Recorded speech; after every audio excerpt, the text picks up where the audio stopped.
Now, the greatest radio shows of all time.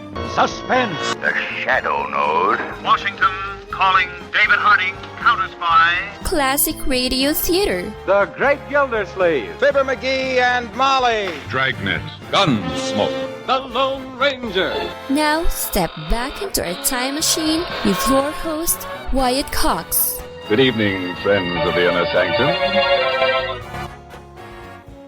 Westerns on this Friday with episodes of Frontier Town starring Reed Hadley, Gunsmoke starring Bill Conrad, Have Gun Will Travel starring John Dehner, Reed Hadley returns as Red Ryder, and we'll wrap it all up with Fibber McGee and Molly. That's what's coming up on this Friday, 6th day of March, 65th day of the year, 300 days left in 2026. The Missouri Compromise signed into law by President Monroe.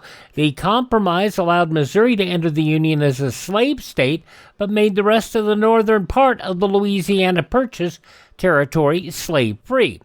After a 13-day siege by an army of 3,000 Mexican troops on this date in 1836, the 189 Texas Volunteers defending the Alamo defeated and the fort taken. It was on this date in 1899 Bayer registered aspirin as a trademark. It was on this date in 1927 Fritz Lang's Metropolis was released. Israel withdrew its troops from the Sinai Peninsula on this date in 1957. In 1964, the prophet Elijah Muhammad officially gave Cassius Clay the name Muhammad Ali, meaning beloved of Allah. At a press conference on the Senate sustaining President Nixon's veto of an energy bill, the president denied any payment of hush money in connection with the Watergate scandal. I did not authorize payments, and I did not have knowledge of payments to which you have referred. Nixon went further on the topic of granting pardons to those involved in Watergate. I then said that to pay clemency was wrong. In fact, I think I can quote it directly. I said, it is wrong, that's for sure. Mr. Haldeman was present when I said that. Mr. Dean was present. Both agreed with my conclusion. In fact, more questions were asked about Watergate in that press conference on this date in 1974 than all the other topics in the press conference combined. Iran and Iraq announced a settlement over their border dispute back in 1975. For the first time in 1975, the Zapruder film of the assassination of John F. Kennedy shown in motion to a national TV audience by Robert J. Groden and Dick Gregory. After 19 years presenting the CBS Evening News, Walter Cronkite signed off for the last time on this date in 1981. This is my last broadcast as the anchorman of the CBS Evening News. For me, it's a moment for which I long have planned, but which nevertheless comes with some sadness. For almost 2 decades, after all, we've been meeting like this in the evenings, and I'll miss that. But those who have made anything of this departure, I'm afraid, have made too much. This is but a transition, a passing of the baton. A great broadcaster and gentleman, Doug Edwards, preceded me in this job, and another, Dan Rather, will follow. And anyway, the person who sits here is but the most conspicuous member of a superb team of journalists, writers, reporters, editors, producers, and none of that will change. Furthermore, I'm not even going away. I'll be back from time to time with special news reports and documentaries, and beginning in June, every week with our science program, Universe. Old anchormen, you see, don't fade away. They just keep coming back for more.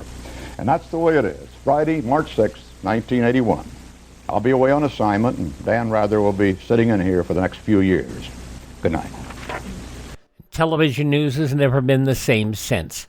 In 2006, 22 years after the Justice Department forced the breakup of AT&T and the divestiture of its regional operating companies, the renamed AT&T, formerly Southwestern Bell, announced the acquisition of Bell South. Today we don't compete head-to-head with AT&T. However, we compete with major cable companies, and that really is what this is all about. Bell South President Tom Hanby, who said the merger could take up to a year, well, it only took 9 months.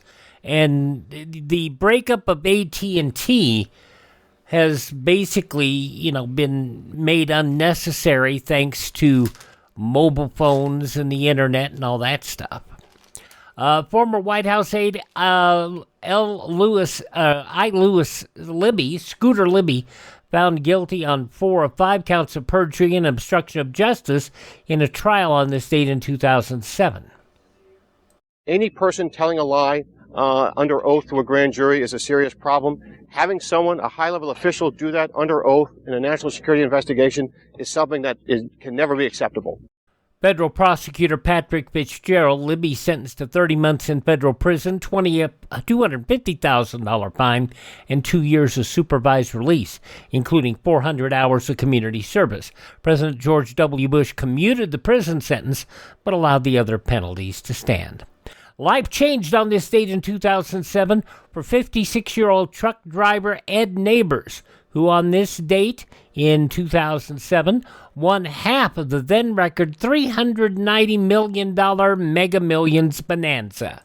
I sat there, I know, for probably 15 or 20 minutes, and the computer in the truck beeped, and I think it was my dispatcher wanting to know why I was sitting still so long. What'd you tell him? I never did get back to him.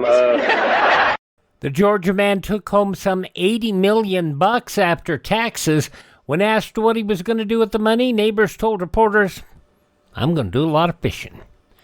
And it was on this date in 2018, Forbes named Jeff Bezos as the world's richest man for the first time at a $112 billion net worth. Passing away on this date in history, First Lady Nancy Reagan. She was one of the greatest first ladies, an extraordinary human being, and such a wonderful partner to her husband. Arnold Schwarzenegger on Nancy Reagan, who passed away 10 years ago today. Also passing away on this date, frontiersman Davy Crockett, novelist Louisa May Alcott, band leader, conductor, composer John Philip Sousa, actress Margaret Dumont, singer Nelson Eddy, also Detective Paul Drake on Perry Mason, William Hopper, boxer, actor Slapsy Maxie Rosenblum, Anne Rand, the author, also Ernest Gallo, Alice Cramden on the 1966 to 1970 Jackie Gleason show, Sheila McRae, and Turner Classic Movies historian Robert Osborne. Birthdays on this date include Cyrano de Bergerac, Ring Lardner, Bob Wills, wonderful country swing singer, and Lou Costello.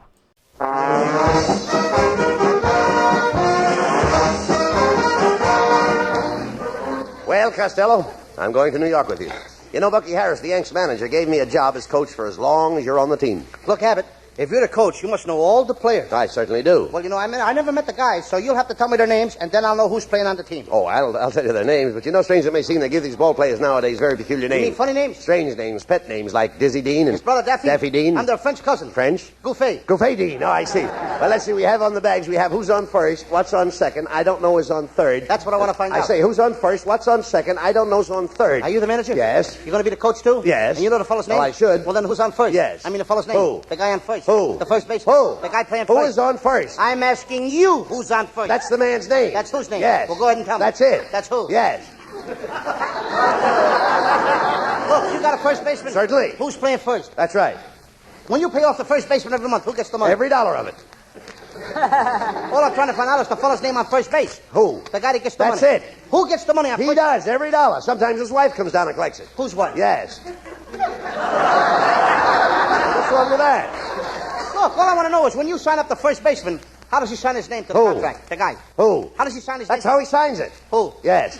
All I'm trying to find out is what's the guy's name on first base? No, what is on second base? I'm not asking you who's on second. Who's on first? One base at a time. Well, don't change the players. I'm not changing nobody. Take it easy, buddy. I'm only asking you, who's the guy on first base? That's right. Okay. All right. I mean, what's the guy's name on first base? No, what is on second? I'm not asking you who's on second. Who's on first? I don't know. Oh, he's on third. We're not talking about him. Now, let's forget it. Now, how did I get on third base? Why, you mentioned his name. If I mention a third baseman's name, who did I say is playing third? No, who's playing first? What's on first? What's on second? I don't know. He's on third. There I go, back on third again.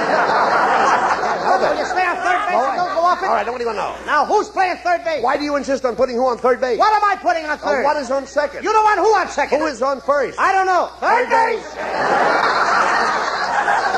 Look, you got to left field? Sure. The left fielder's name. Why? I just thought I'd ask. Well, I just thought I'd tell you. Then tell me who's playing left field. Who is playing first? I'm not. Stay out of the infield. I want to know what's the guy's name in left field. No, what is on second? I'm not asking you who's on second. Who's on first? I don't know. Third base.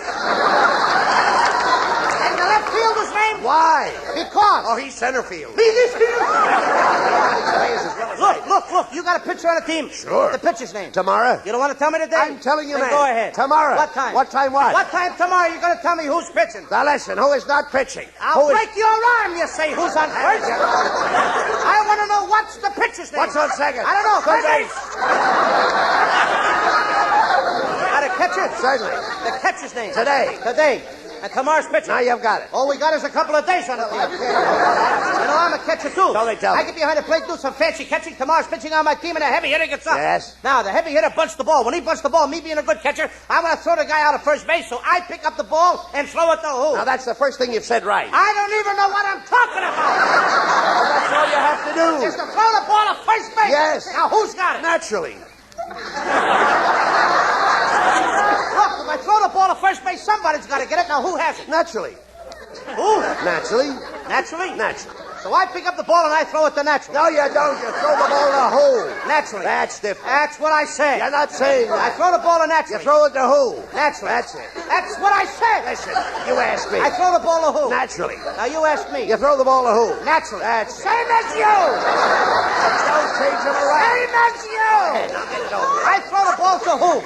Whoever it is drops the ball and the guy runs a second. Yes. Who picks up the ball and throws it to what? What throws it to? I don't know. Throws it back to tomorrow. Triple play. Yes. Another guy gets up and it's a long fly ball to because. Why? I don't know. He's on third and I don't give a darn. What? I said I don't give a darn. Oh, that's our shortstop. Come on.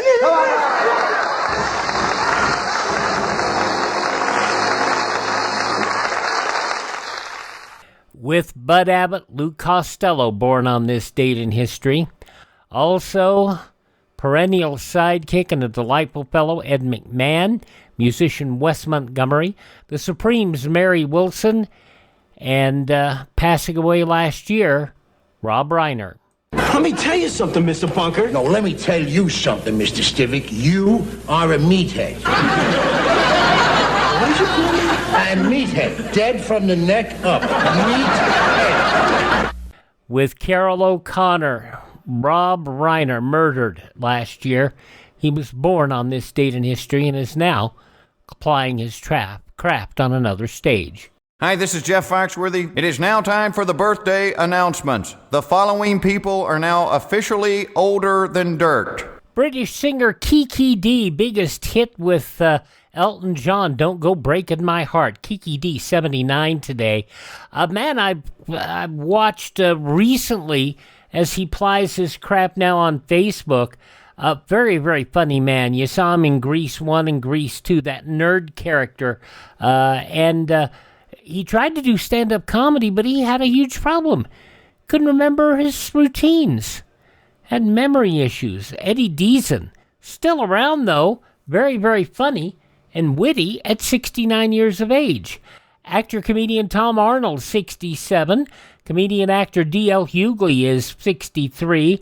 Actress Connie Britton is 59. They offered me the Dean of Admissions, and I'd like to do it. I don't want to talk about this. I can't talk about it right now. How many times have we moved before for your job? With Kyle Chandler from Friday Night Lights, Connie Britton, 59. Also from One Tree Hill, Moira Kelly is 58. Hello, ladies. Val Venus, Sean Morley is 55 today. Shaquille O'Neal, 54. Pro wrestler Mr. Kennedy, Ken Anderson, 50 years old today. From Days of Our Lives and 13 Reasons Why, Alicia Bowe is 29. From Cobra Kai, Jacob Bertrand is 26. And from A Quiet Place, Millicent Simmons is 23. Those just a few of the people celebrating the 6th day of March as their birthday. If this is your birthday, happy birthday, happy birthday, happy birthday to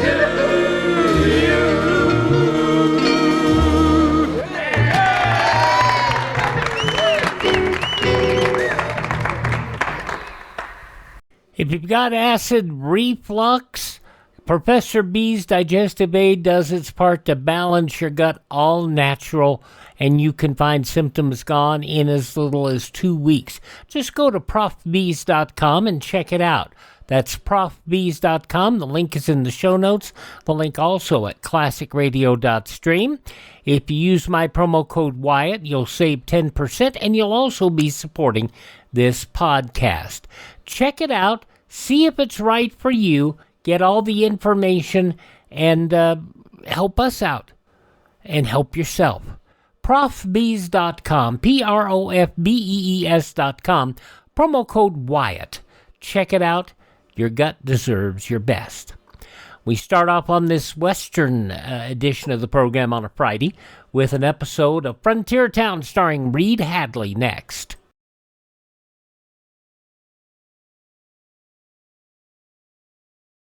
Your contribution of $10 or $6.95 for the budget relief package will send more relief overseas than the same money spent any other way.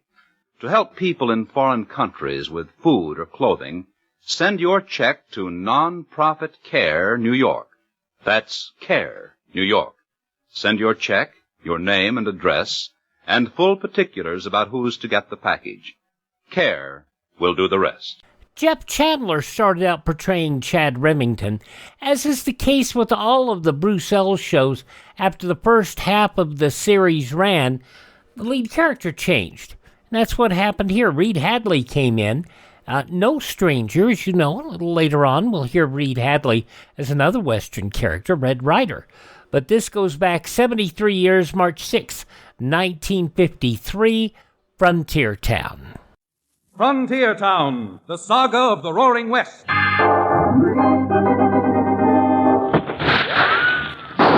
Frontier Town. El Paso, Cheyenne, Calgary, Tombstone. Frontier Town.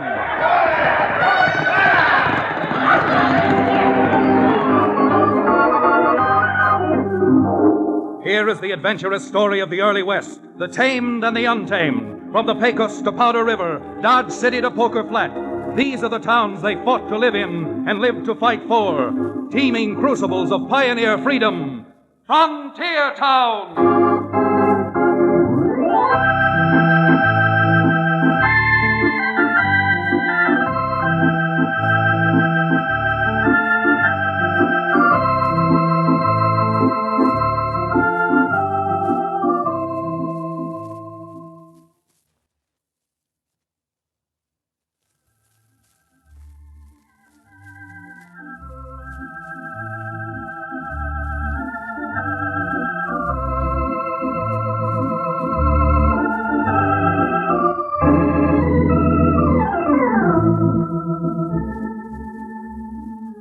Howdy there. In case you've forgotten or never did know, I'm Chad Remington, frontier lawyer from the cow town known as Dos Rios. And as I've said a time or two before, out on the brawling, sprawling frontier, a lawyer gets into all sorts of things, especially trouble. And trouble out our way not only starts with a capital T, but often ends with capital punishment. I guess it was last month that an old friend of my father's, Harvey Burnside, wrote and asked me if I had time to come down to where he lives, a town which he had built himself from practically nothing, a town named Burnside Falls. Harvey has a brother, Milo Burnside, who owns the little bank in Burnside, and between them, I guess Harvey and Milo pretty well control that section of the country. Well, while Cherokee O'Bannon, the former medicine man who now runs the Dos Rios livery stable and bangs around with me, was trying to find 2 horses from his stable that would take us to Burnside Falls and back, the situation which caused Harvey to write me suddenly started getting worse.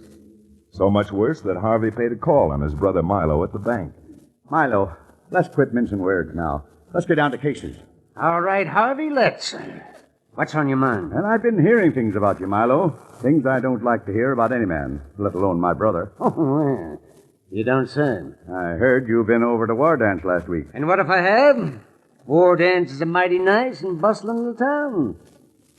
Harvey, it's high time you were getting some sense through your head. When the railroad agreed to build its western terminal into whichever town the voters choose as the county seat of Buckshot County, nobody figured a dreamer like you would build a town out here, right in the middle of the prairie. Prairie, my eye. Burnside Falls lies between 3 trails and 2 rivers. The best dad-blame place in the whole state for a county seat. That's what I thought once. You mean you changed your mind since old man McCall put some of his Jerkwater Railroad's money on deposit in your bank? Money. That's all you ever think of. Well, you'd be a lot better off if you did sometimes. Harvey, stop being blind. That new town of Wardance is a good 80 miles closer to where the rails now end. And it'd make an ideal county seat. Wardance. What is it? Nothing but a hideout for a bunch of owl hoots like Cap Kilmore and his gang. Sure, McCall and the railroad would like that. Building into Wardance would save them a couple of $100,000 because it's closer. But they got their franchise on the strength of connecting up to whatever town the people select. Oh, the people, my neck. Now, look, Harvey. It's worth good cold cash to me, and I'll see you won't lose. If you help me convince the people that Wardance and not Burnside Falls should be voted the county seat next week. Yeah? Well, they'll vote just how they please. And you, your bank, or that railroad's not going to interfere. Well, you pig-headed old fool. If you weren't my brother, I'd tell you to go for your gun. And if you keep trying to interfere, you may still have your chance, brother or no brother. And if you don't lay off, Milo, I may go for my gun first.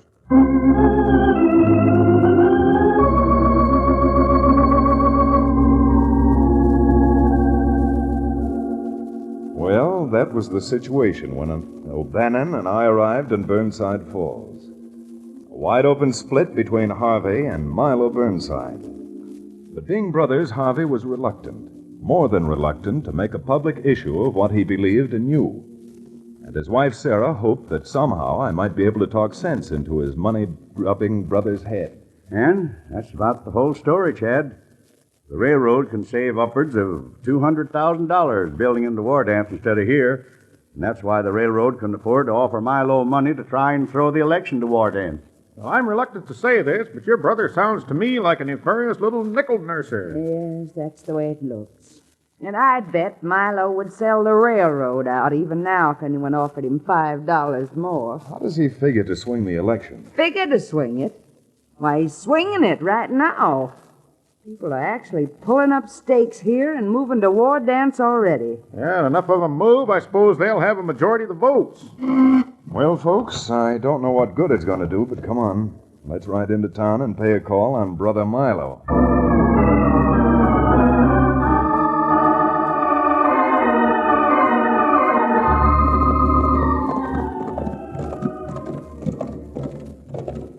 This little town of Burnside Falls looks quite prosperous.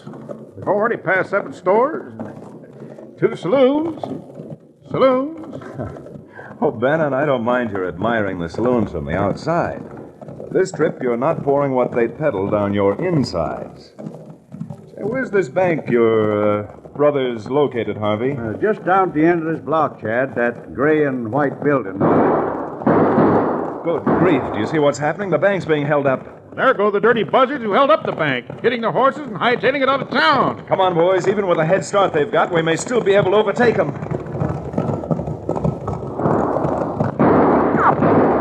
Get up there, you. Get running.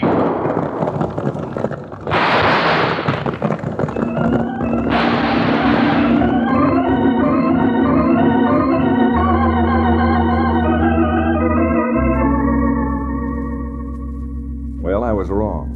The excitement brought everybody in town out into the street. By the time we'd threaded our way through the crowd, the bank bandits were out of town and into the hills. The trail ended in the rocks. We all turned our horses and piled back into town, back to the bank itself to find out what had actually happened. Boys, now, if you'll only quiet down, maybe we can all hear what Milo has to say. Yeah, all right. Neighbors, I hate to tell you this, and if you'd have caught the men who rifled the bank, the story would be different. But the way they cleaned me out, to keep up my legal cash reserves now, I'm forced to declare all loans due and payable Immediately. Now, men. Men, I'm sorry. And as sorry as I am, the law's the law. And to tell the truth, as soon as I've got things straightened out here, I'm closing up and trying to make back what I've lost by moving my bank over to War Dance. You don't mean there's some connection between the bank robbery and your moving to War Dance, do you, Burnside? That's the kind of idea it would be healthier never to put into words again, Remington. Oh, so? Well, I've heard of men being railroaded to jail before, but this is the first time I've ever heard of a railroad being the cause of moving a whole bank and its president up to the federal penitentiary.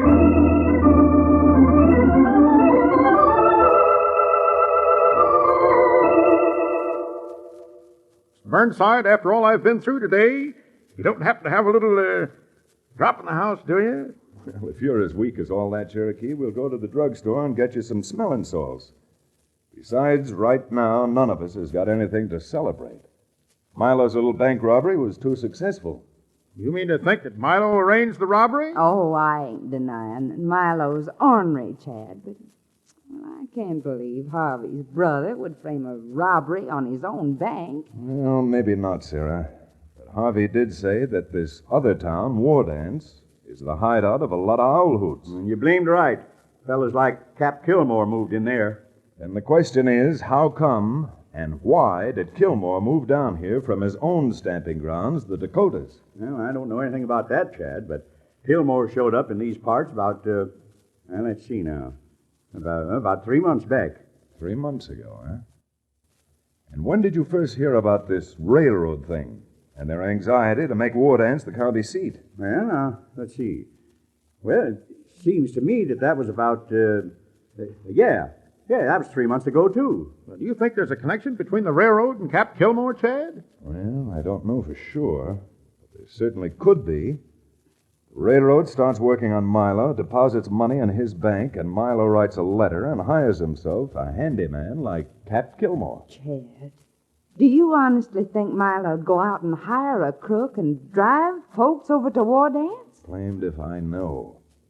But it certainly makes a reasonable supposition. And with the election only a few days off, all we can do before we're sure is sit back and wait. Wait for action.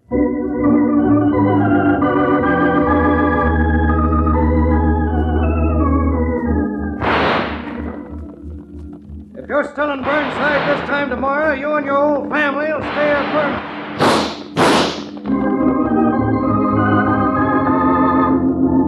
You're not driving me from my home? Yeah? Well, then maybe someone will dig you a new home.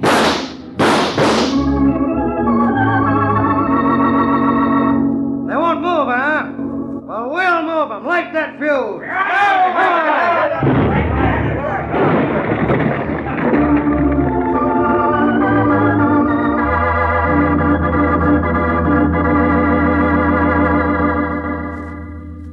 Chad, I know my husband brought you down here to help us. But we just can't go on this way.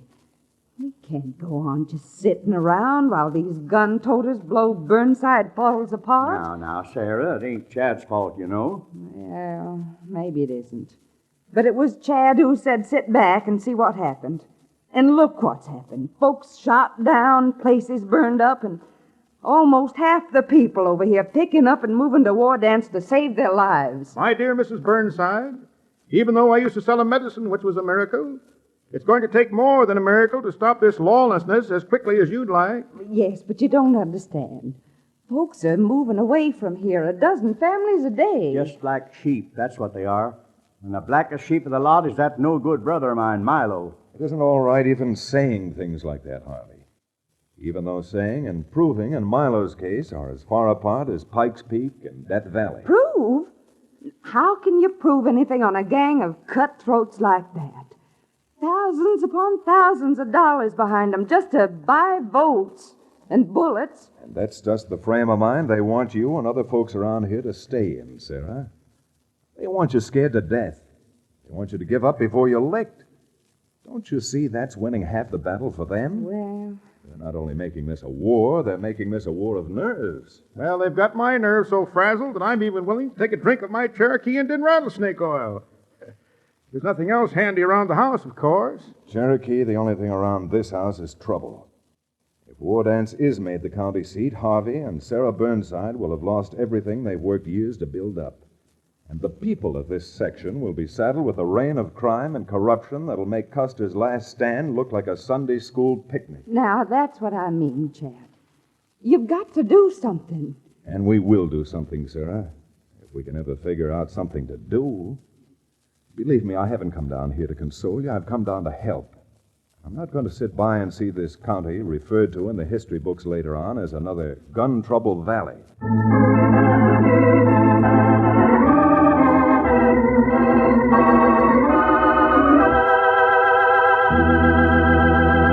We'll return to the second act of Gun Trouble Valley, our exciting frontier town adventure, in just a few moments.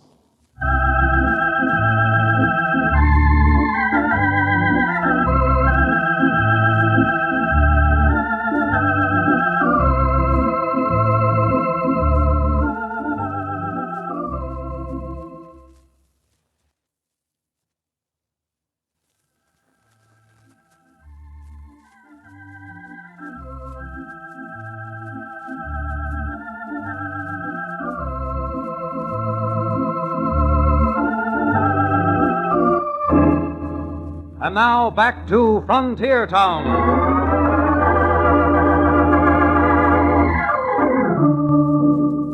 Well, I might as well admit it.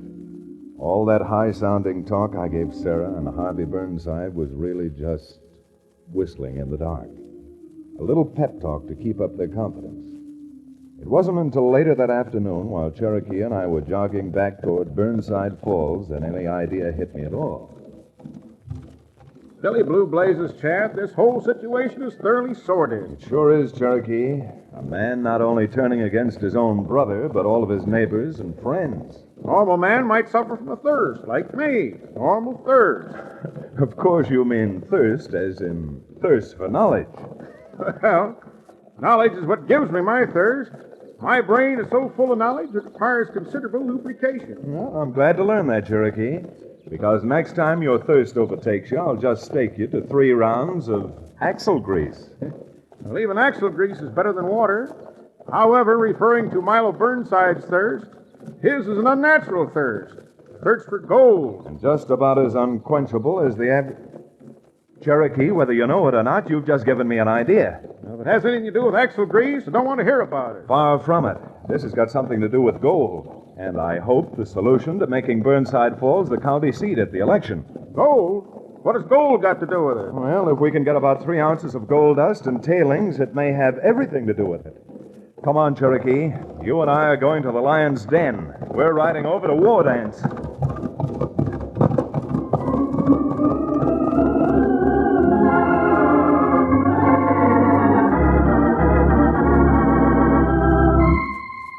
While Cherokee and I were prodding those livery stable nags across the county over to Wardance, Milo Burnside apparently reached there ahead of us as the result of a summons from Cap Kilmore. If you think because you're the president of a 2-bit bank, Burnside, you can give me orders, you got a few things coming. Yes? Well, you might as well understand this here now, Kilmore. I hired you, and you're working for me. Yeah? Well, I ain't working for nobody. McCall's Railroad is footing the bill, and you and me, well, we're just partners. And the way I'm starting to feel now, I might be happier if I didn't have any partners at all. You can't threaten me. I promised the railroad we'd move 1,000 people away from Burnside and over here to Wardance. And if you can't live up to your obligation, I'll get somebody else to do it. Why, you fat-headed buzzard. You're a bigger crook than I am. Double-cross your own brother, rob your own bank, and then move over here like a rat leaving a sinking ship. Why, you cheap murderant! I was just hoping you'd do that.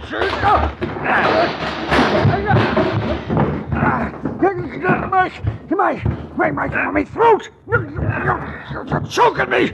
Don't, Cap, don't! I got a good mind to bang your head through the floor.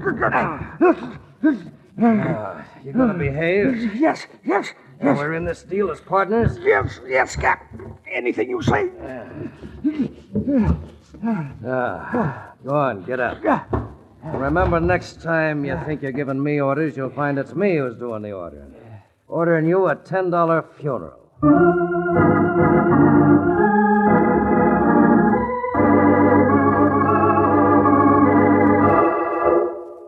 Two high-grade gentlemen, those two.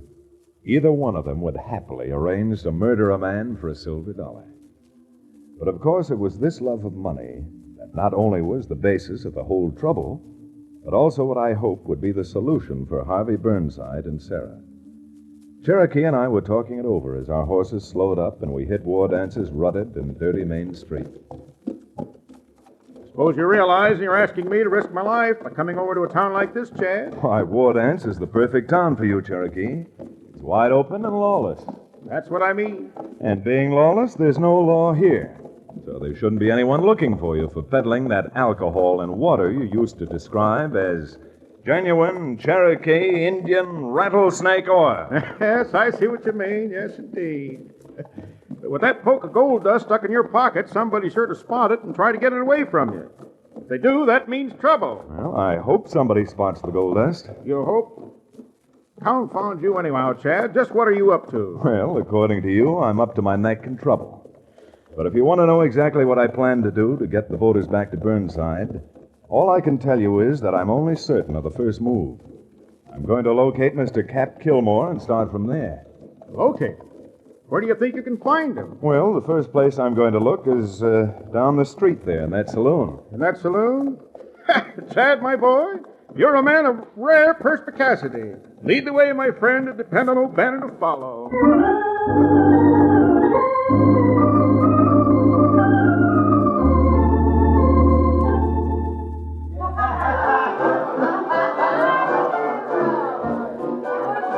Now, Buck, give me another drink. This time, leave the bottle on the bar. Pardon me, you Mr. Kilmore? Yeah. Who are you? My name's Foley, Mr. Kilmore. Fellow over there said you wanted to talk to me. Oh, well. You're one of the folks who moved over here from Burnside Falls, aren't you? That's right. That is, I ain't sure I'm staying here. I see. Well, maybe I can convince you that you ought to stay here a while. At least until tomorrow when we're holding the election for the county seat. I don't see what you mean, sir. Well, us folks over here in War Dance have got a lot of pride in our community. Yeah? And if you'll stay here for the election and cast your vote for the best interests of the county, we'd be mighty happy to show you our appreciation. Well, that sounds interesting, Mr. Kilmore. You see, the law's funny. It says for a man to vote, he's got to own land. Yeah. So I figured maybe we'd just give you a quarter section of land and... how's that sound, huh? Well, that ain't much of an attraction. The land I seen since I got over here is so dry a man couldn't raise gophers on it. Well, since that's the way you feel about it, we might buy the land back from you for $50 the day after the election. Oh, I see. Fella's got to own land to vote. Then after the election... You're a smart one, Cap. You sure are. And you'd better make sure you're smart, too, Foley. Because I'm making it my business to get the name of every man who votes, and whether he votes for Burnside Falls or War Dance. Yeah. I think you get the idea, Foley. I'll see you later. Sure thing. I'll be looking for you the day after election. Hey, bartender, I'll have a beer. Well, Cherokee, this is one time I'm going to buy you a drink. May we squeeze in here, mister? Yeah, you bet. Give me 2 fingers, no chaser. And be careful with those fingers, Cherokee. Don't chew them down past the nails. You fellas here to vote? No, far from it. I'm over here because of that crooked election Kilmore's trying to run on the people. Of course, it ain't none of my business, but I wouldn't say things like that too loud. Why? Has Kilmore got you bluffed, too? Oh. You're in for it now. Here's Kilmore coming back to the bar right now. No, sir, Kilmore don't scare me. I still think he's running a crooked election. What did you say, mister? What's that again? I said this whole election smells rotten to me. Or maybe you don't think so. The only thing I think is that your mouth needs closing. What's your name? What difference does my name make? Well, we got to put something on the headstone. Chad, take it easy. Now, look, if you think you're threatening me, you're not even getting close to it. Because I think you haven't got enough salt in your whole system to do anything about it. Not while I'm standing in front of you. Chad, you're loco. Remember I told you your mouth needed closing? Well...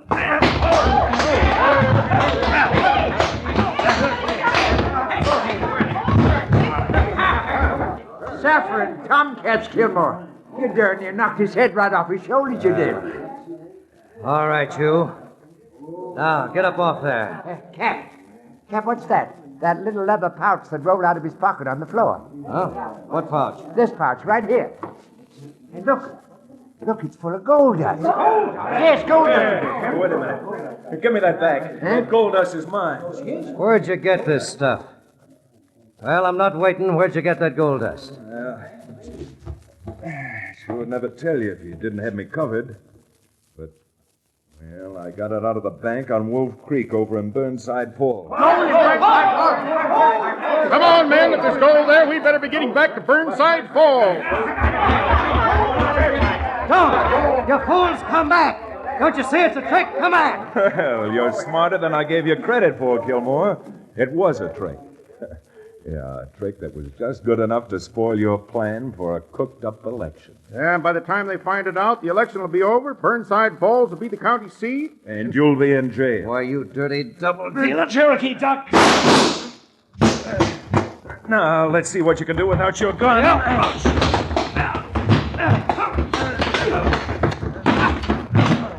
Look out, Chad. The way you're hitting him, he's going to fall against the bar and upset those beautiful bottles of gold. Now, that's the first time I've ever seen a man knocked out and stimulants applied simultaneously. Look at him. He's just bathed in bourbon. Yes. But unfortunately, the bourbon's not going to wash away his sins. But I think by the time a few of the people admit on the stand to the bribes Kilmore offered them, that the state will wipe away his sins, although it may take 20 years.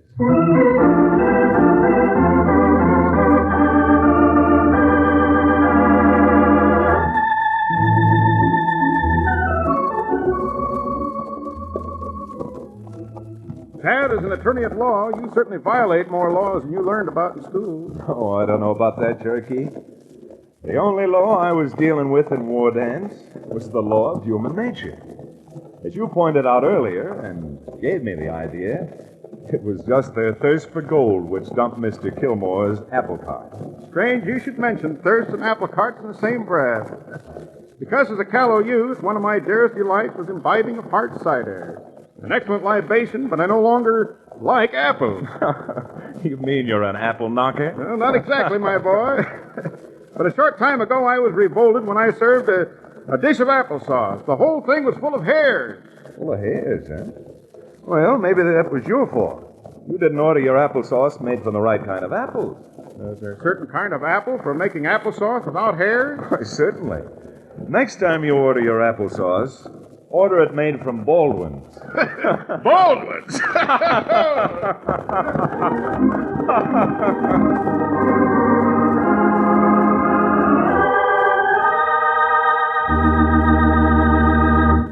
Frontier Town, starring Reed Hadley and featuring Wade Crosby, is a Bruce Ells production. Story and direction by Paul Franklin. Music written and played by Ivan Ditmar.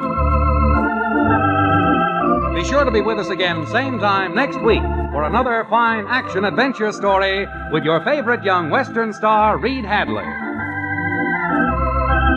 And now, this is Bill Foreman telling you that Frontier Town comes to you from Hollywood.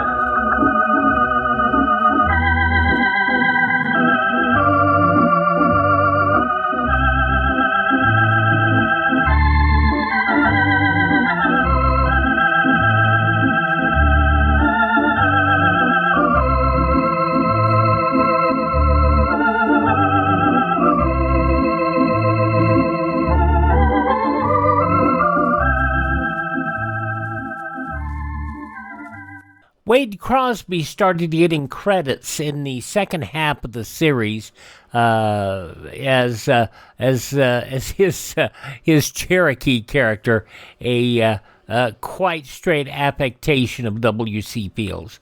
Delightful. 73 years ago, March 6, 1953, Frontier Town on Classic Radio Theater with Wyatt Cox.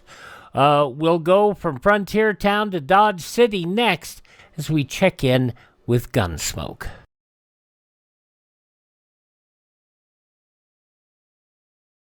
Americans have always been noted for their know-how. And you young men in search of a career, you can put this practical talent to excellent use in one of our nation's many engineering schools. At the present time, we need engineers. We need them to maintain our scientific and engineering superiority.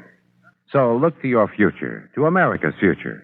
Plan now to become an engineer. We continue now with Classic Radio Theater with an episode of Gunsmoke going back 74 years, March 6, 1952, the story of the gentleman.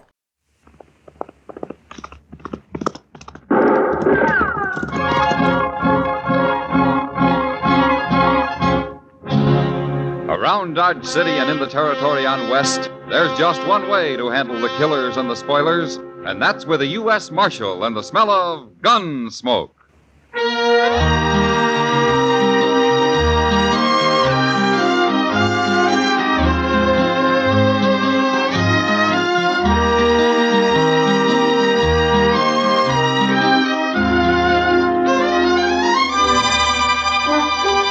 Gunsmoke, starring William Conrad. The story of the violence that moved west with young America. The story of a man who moved with it. Matt Dillon, United States Marshal.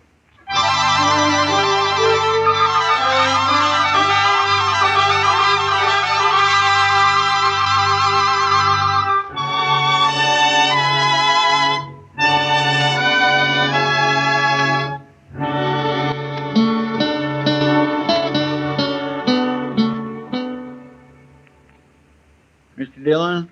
Yeah, what is it, Chester? You know Tiller Evans? Oh, the mule skinner? Yes, sir. What about him? He's standing out there in the street. Looks like he's about to head down Santa Fe Trail with a big load of supplies. Well? Well, I'm just wondering what a nice, sweet girl like Mavis McLeod can be doing with a man like that. You, jealous, Chester? Oh, no, sir. But Tiller's such a mean, ugly old bull. Oh, why, look at him. Look at that. What? Why, he just hit her, Mr. Dillon. What? Slapped her right in the face. He did. I told you he was mean. Well, that's a fine way to tell a girl goodbye. Yeah. Look, he hit her again. Yeah. Oh, I hate a man that picks on women, Mr. Dillon. Oh, poor little thing, she's crying. I sure am glad we're doing something about this. I hear anything about you when I get back, Mavis, I'll really whip you. Do you understand? No, Tiller, don't. That's enough, Tiller. What are you butting in for, Marshal? Let go of it. This ain't no business of yours. I said let go of it. Okay. I ain't hurting her none. Am I, Mavis? Am I? No. You see? You got no right to mix in people's private business, Marshal. This your wagon and mules, Tiller? Of course it is. Then get going. Right now. I'm going. But if I wasn't in a hurry, I'd have this out with you right here. I see you when I get back next week, Marshal. Well, Mavis, you remember what I told you now. Well, do you? Yes. What's going on here, anyway? Mavis, has this beast been after you again? Don't you call me names, Kitty. I'll fix you same as her. I can't tell you from one of your mules, Tiller. Now, look ahead. Leave him alone, Kitty. You get up on that wagon box, Tiller. Now. You wait till I get back.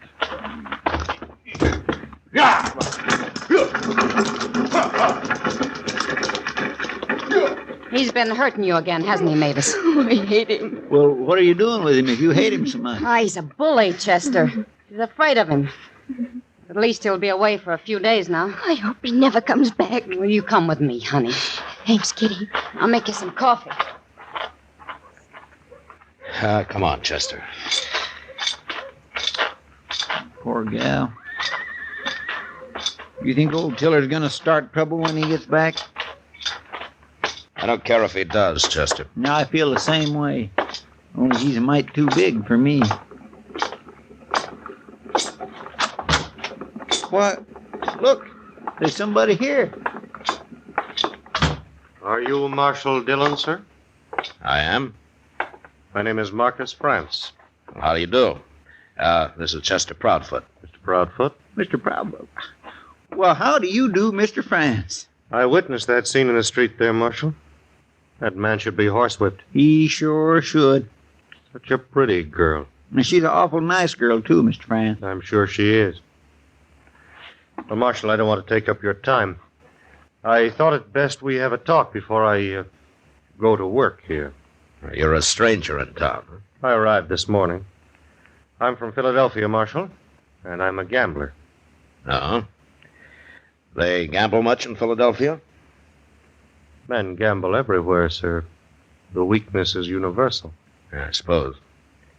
Well, you can gamble here all you like, as long as you don't run a crooked game. That's precisely what I wanted to see you about, Marshal. What? It's not that I'm dishonest, but I've often been accused of being so. Sometimes makes for unpleasantness. Around here, it usually leads to gunplay. Yes, of course. I can handle myself on that score. Mr. France, I never heard a gambler yet come out and admit he was a crook, but if he is, sooner or later, either he or somebody else winds up dead. That's why I don't tolerate anything but an honest game in Dodge. You impugn my honor, sir? You what? Never mind, Chester. Now, just what is it you want to tell me, Mr. France? I am a gentleman, Marshal. Well, if you are, you're about the first one that ever rode into this town. But for the time being, I'll believe you. Thank you, sir. And don't be so touchy about your honor. It'll just get you into trouble. I'm afraid I haven't explained myself, Marshal. There are reasons why I've often been accused of dishonesty. Oh, like what? A bad loser will grasp at any straw to save face.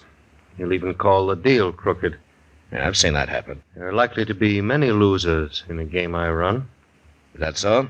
That may sound like bragging, Marshal, but I possess great skill at cards. Also, I'm extremely lucky. I see. Now, you may send a man to watch the deal if you like. Perhaps Mr. Proudfoot here. Oh, sure. Why, I'd be glad to come. No. You run your game, Mr. France. If it's crooked, I'll find out soon enough. All right. But don't get the idea you're going to start shooting down every man that bothers you, no matter how good you might be with a gun. Do you include self-defense in justifiable homicide, Marshal? If it is self-defense. But you take to killing people, even in self-defense, and I'll have to run you out of town. Oh, hello, Matt. Chester. Hi, Doc. Fella's been trying to sell me a new horse, Matt. I thought you'd take a look at it for me when you're through here. Well, sure, Doc. This is Marcus France, Doc Adams. I'm pleased to meet you, Doctor. Doc'll do. Of course. Where are you from, mister? Philadelphia, sir. Not much sun there. Sun? Well, you look peaked. I've had a long journey, sir. Well, now, when you get rested up, you come see me, and I'll give you some good tonic. $1 a bottle, Mr. France. He gave me some once. I appreciate your interest, Doc. Perhaps I will call on you one day. Anytime. Now, if you gentlemen will excuse me, I'll be going. Bye, Mr. France. Goodbye. What's he done in Dodge? He's a gambler, Doc. Why? Oh, I don't know. He seems sort of out of place around here. He says he's a gentleman. Oh, maybe that's it. Well, I've heard that easy talk before. I will soon find out just what he really is.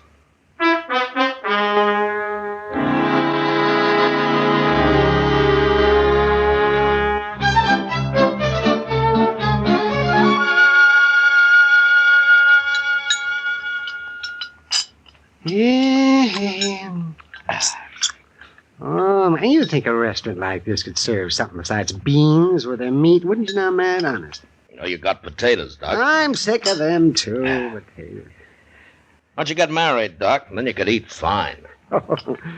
Oh, the last woman that wanted to marry me was a hog and hominy cook. I don't think she ever heard of any other kind of food. Why didn't you ever take her out? Oh, take her. Oh, man. That was in Arkansas. She didn't even wear shoes. You old liar. No, I swear. Her pappy had a saying that every woman's entitled to a baby and a bonnet. But shoes were never mentioned in that house. You must have made a handsome couple. Oh, well, of course, I was somewhat younger then. A lot younger, I hope. I was. Good thing, too. They lived in a place called Ripshin Thicket. Ripshin Thicket. The courting that girl was a day's work, man, believe me. Doc, why don't you finish your supper? I'm not even listening to you. Oh, and she had a brother called Spotted Jack. He claimed he never slept in a bed his whole life. Or took a bath. There must be something else we can talk about, Doc. Oh, man, well, anything at all. Gee, well, what are you going to do about that gambler, that Marcus France, for example? Well, I don't know yet, Doc. Well, he's been here for a week and he's already killed a man. That was self-defense, all right. But if it happens again, he's through. You think he's dealing honest, Matt? So far, he is. Hello, Mr. Dillon. Doc? Well, Chester? Chester? I've been over at the Texas Trail. Miss Kitty asked me to find you. Huh? Trouble? I don't know, but she said it was really important. Okay. Doc, you didn't tell me that Arkansas girl's name. Oh, well, it's a funny thing, Matt. She never told me.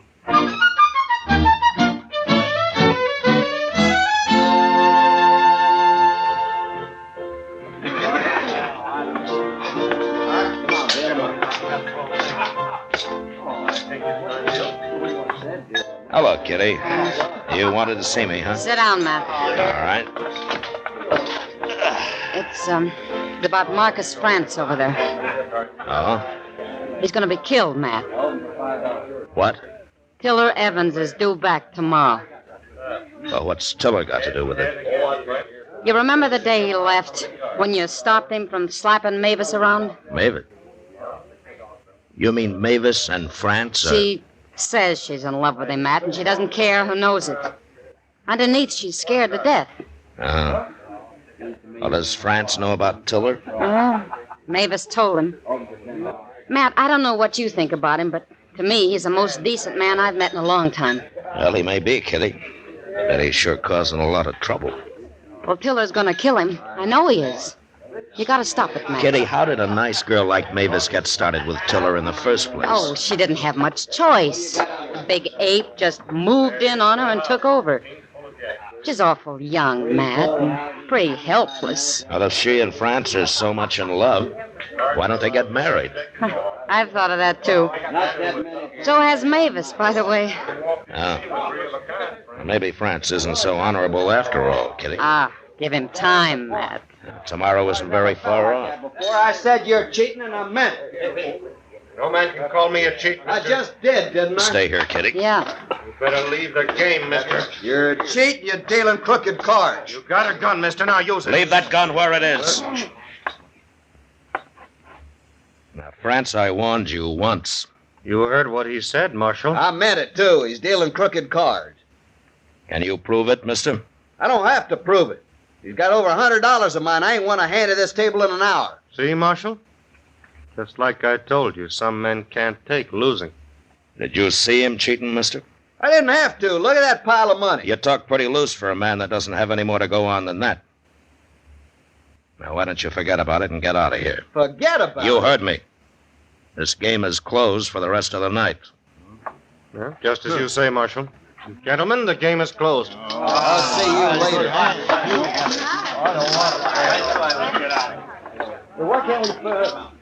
Oh, France. You know, egging men into a draw and then calling it self-defense is going to make your stay in Dodge mighty brief. I'll have to chance that, Marshal. How many men have you killed because of that tender pride of yours, huh? Well, it doesn't matter. But there's something I would like to know. What are you going to do about Tiller Evans? Oh, you've heard. Yeah. First time in my life, Marshal. I love a woman. Then why don't you get her out of here while there's still time? Run away from a fight? Tiller's a pretty tough man. You mean he might kill me? And where would that leave Mavis? Sorry, Marshal. I've got to stay. You know, France, I can't figure you at all. There's something wrong with you, and I don't know what it is. You'll find out, Marshal. Soon enough.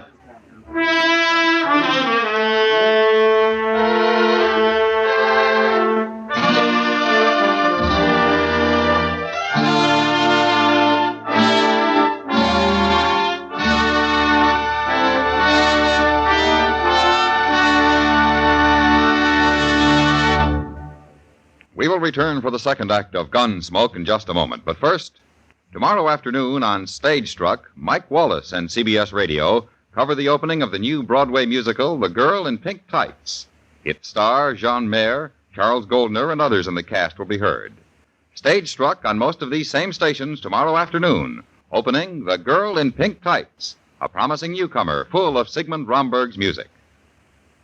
Now the second act of Gunsmoke.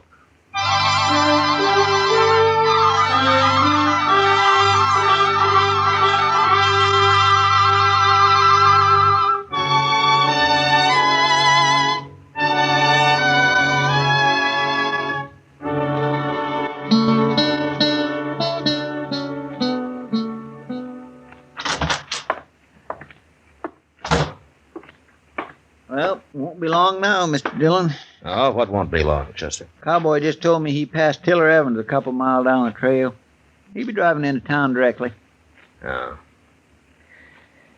Chester, what do you think of Marcus France? Him? Well, sir, for a fact, I'm dubitated. What? Well, he seems like such a nice fella, but he just won't do what he plain orter. Like? Get married with Mavis McLeod like she wants him to. That'd stop old Tiller. Maybe. Now, the very least he could do is run off with her. Mr. Dillon, I just hate to think what'll become of that little girl if Tiller gets her. Well, one way or another, Chester, there's about to be a killing. And I gotta try to stop it. How you gonna do it? Well, there's a stage north in half an hour. Yeah, but Mr. France won't go. Chester, you know where Mavis lives, don't you? Yes, sir. All right, go get her. I'll put her on the stage. I'll meet you there. Okay, Mr. Dillon. Now, you're gonna have to hurry.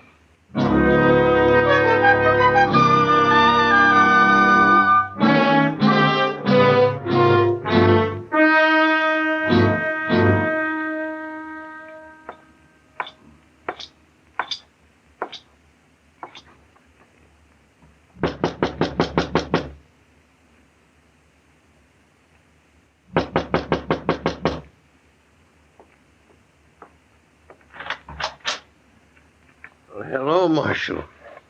Please come in. Thank you. I am honored, sir.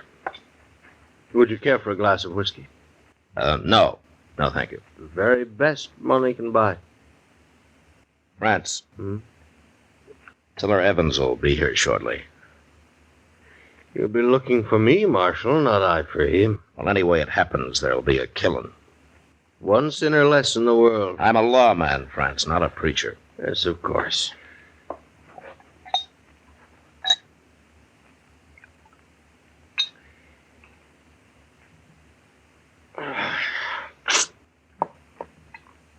Now, Marshal, I have no quarrel with this man, Tiller. Why don't you talk to him? Well, he's not the kind of a man you can talk to. Well, and put him in jail for disturbing the peace or something. It'll be too late by the time the peace is disturbed. France, there's a stage leaving Dodge in a few minutes. Is there, Marshal? Mavis is going to be on it. What? Now, if you're the gentleman you say you are, he'll be on it with her. You're making a mistake, Marshal. Well, I've made mistakes before. No use arguing with you, is there? Well, if you told me what's holding you back, there might be. Shall we say I never run from a fight? I don't question that. But this time it's different. I don't believe that's your reason. You say goodbye to Mavis for me, Marshal? No. I've just decided you're going with her. I'm sorry. I'm not. Careful, Marshal. I'm always careful. No, you...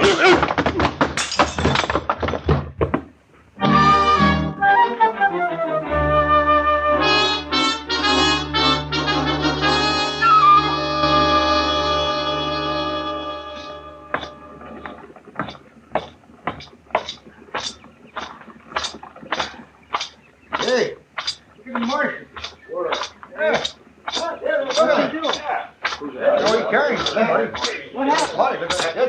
Well, forevermore. You shoot him, Mr. Dillon? Where's Mavis, Chester? She's inside the coach. I'm keeping an eye on her. All right, open the door, Chester. Francis is going with her. Yes, sir. Marcus. Marcus, what happened? He isn't hurt, Mavis. But he'll be out for a while yet. Why are you doing this, Marshal? Well, I'm a gambler too, Mavis. And I'm taking a chance that man here of yours is what he says he is. He's a fine man. Well, goodbye, Mavis. And good luck. All right, driver. Yeah. Get this stage out of here. Sure, Marshal. Hold on there! What? Get going, driver. Hold on. Go on. Come back here!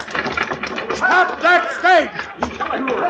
It's too late, Tiller. You done this, Marshal. Now take it easy. That tin horn run off with my gal, and you helped him. She wanted to go. Nobody steals nothing from Tiller Evans. I'll find him and I'll kill them. Both of them. No, you won't. Oh, I gotta kill you first, eh? Why don't you go get drunk and forget about it, Tiller? You helped him. Don't do it. I'll do it. Chester, Yes, sir. take care of this, will you? Yes, sir. Couple of you fellas give me a hand here. We'll drag him over at that trough. Leon, you and Tony, come help me.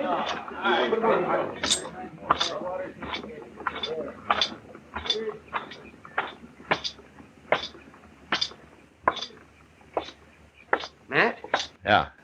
is Tiller bad hurt? Now you'll be all right, Doc. Outside of being a little lonely. Mavis is going to be a little lonely, too. What? Marcus France did come to my office, Matt. What are you talking about, Doc? His lungs. That's why he came west. I wouldn't give him over a couple of months at the most. Mavis just isn't very lucky, is she, Doc? No, she isn't, but thanks to you, at least they'll have what time there is. He wouldn't have left with her any other way. Yeah. I guess Marcus really is a gentleman.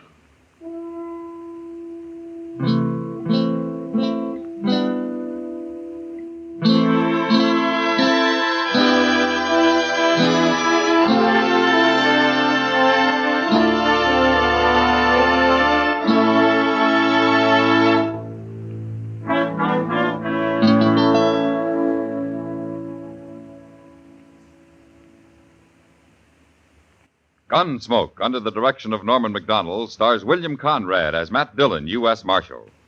Tonight's story was specially written for Gunsmoke by John Meston, with music composed and conducted by Rex Corey. Featured in the cast were Lawrence Dobkin, Eleanor Tannen, John Dehner, and Harry Bartell. Harley Bear is Chester, Howard McNear is Doc, and Georgia Ellis is Kitty. Gunsmoke has been selected by the Armed Forces Radio Service to be heard by our troops overseas. Join us again next week as Matt Dillon, U.S. Marshal, fights to bring law and order out of the wild violence of the West in Gunsmoke.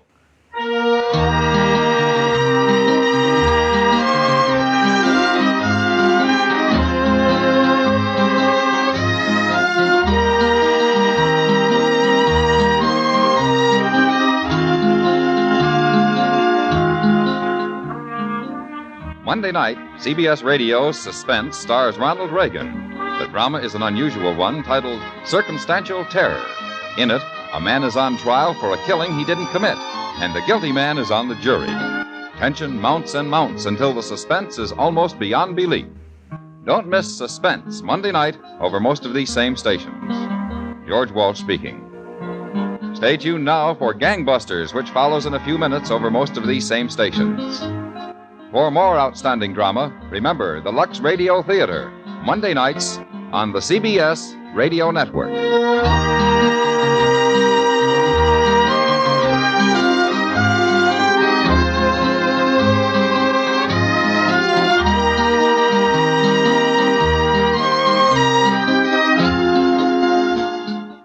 74 years ago, March 6, 1954, Gunsmoke, here on Classic Radio Theater with Wyatt Cox.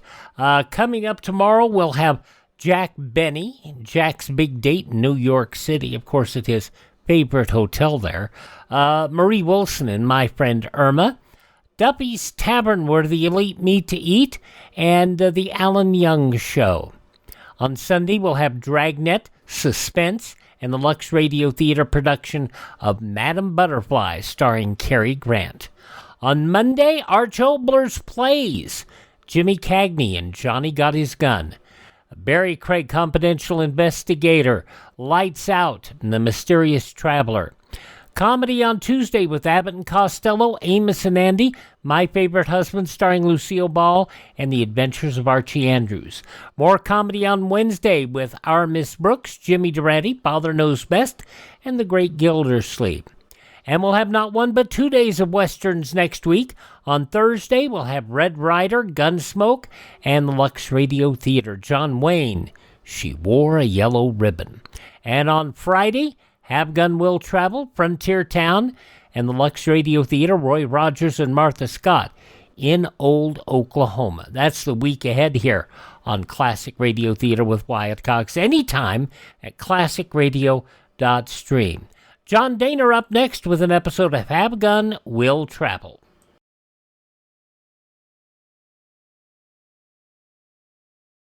Do you know how old the school building in your community is? If it's over 25 years old, the chances are that it's woefully inadequate.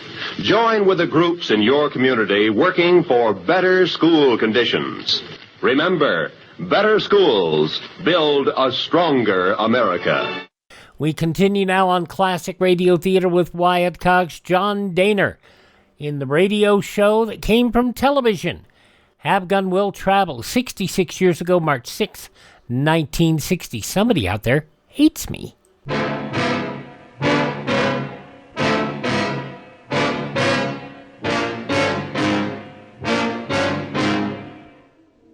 You say that's my grave you've dug. Then I say to you, make certain you shoot straight, because you'll never have another chance.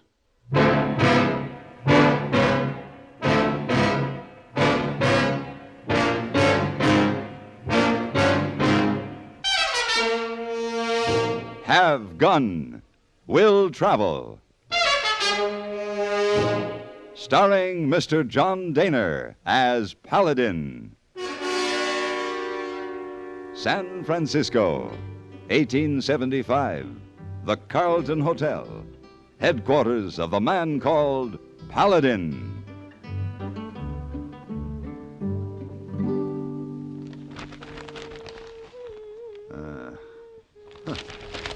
What's this?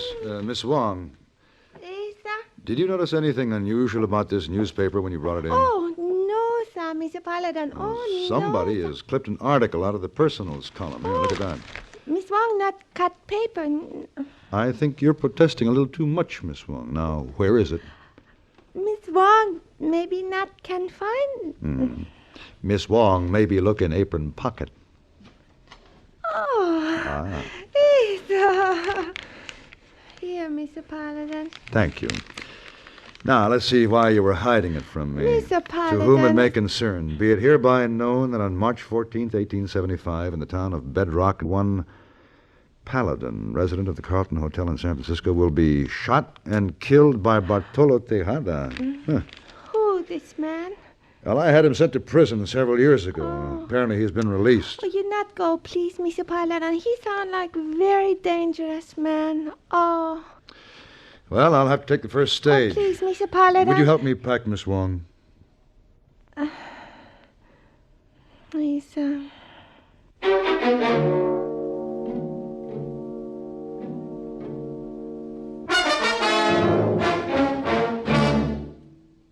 Constipation is something people don't talk about much, but it can be a problem for anyone, even doctors. And when constipation occurs, it's interesting to see just what doctors consider important about a laxative they might use or recommend. Well, a majority of the doctors we heard from had this to say.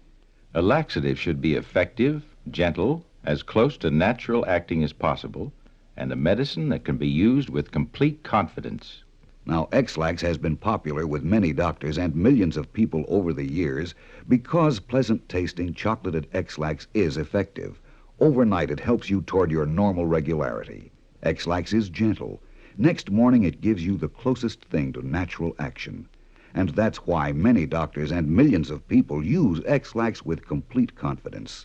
X-Lax, the laxative that helps you toward your normal regularity gently, overnight. Is X-Lax in your medicine cabinet?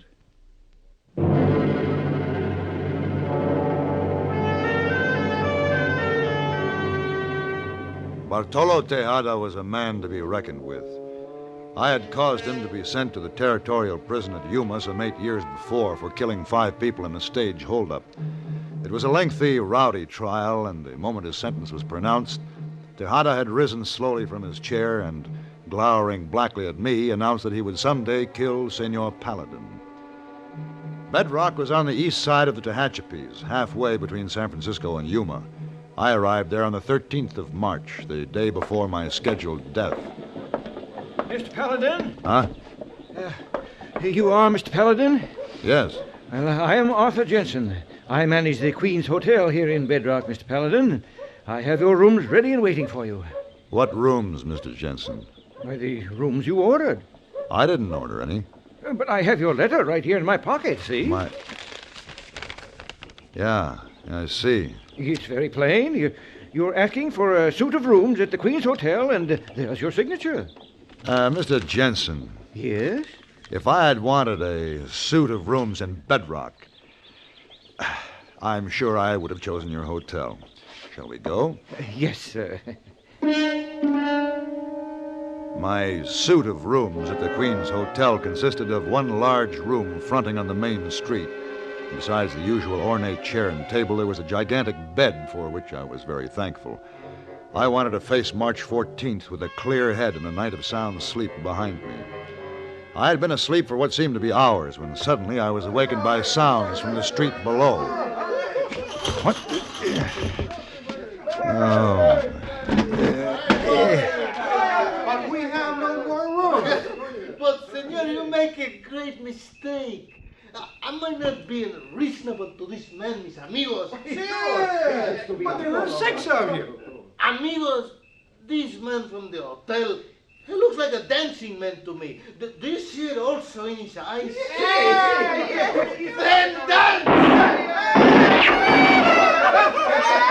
Hey, you men down there, quiet! Now leave that man alone. This is a peaceful town. Let's just keep it that way. But, senor, he refuses to give us a place to sleep. I would rather see him dance. I warn you, don't start that again, Tejada. Caray. Who is this mongrel who calls my name? Never mind. Just keep your guns quiet. Hey, you're very bold, senor. Come down here so that I may see your face in the light. Or maybe you like to dance too. Oh, no, you don't. He's good with the gun. Very good, senor. You just shot the gun from my hand. Bueno.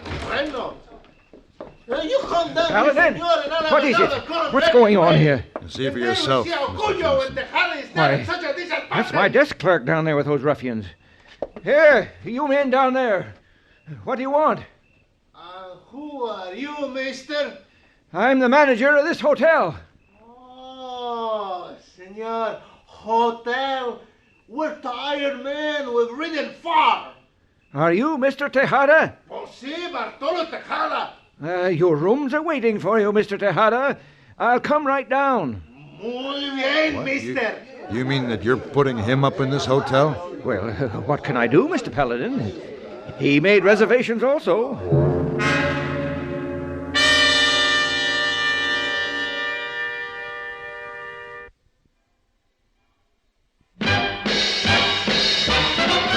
Are you smoking more now, but enjoying it less? Have a real cigarette, have a Camel. The best tobacco makes the very best smoke. Have a real cigarette, have a Camel. Are you looking for flavor and mildness? Have a real cigarette, have a Camel. The best tobacco makes the very best smoke. Have a real cigarette, a real cigarette, a real cigarette, have a Camel. If you're smoking more today, but enjoying it less, try Camels. The Camel blend of costly Turkish and domestic tobaccos has never been equaled for rich flavor, easygoing mildness, real smoking satisfaction every time you light up. The best tobacco makes the best smoke. Have a real cigarette, a real cigarette, a real cigarette, have a Camel.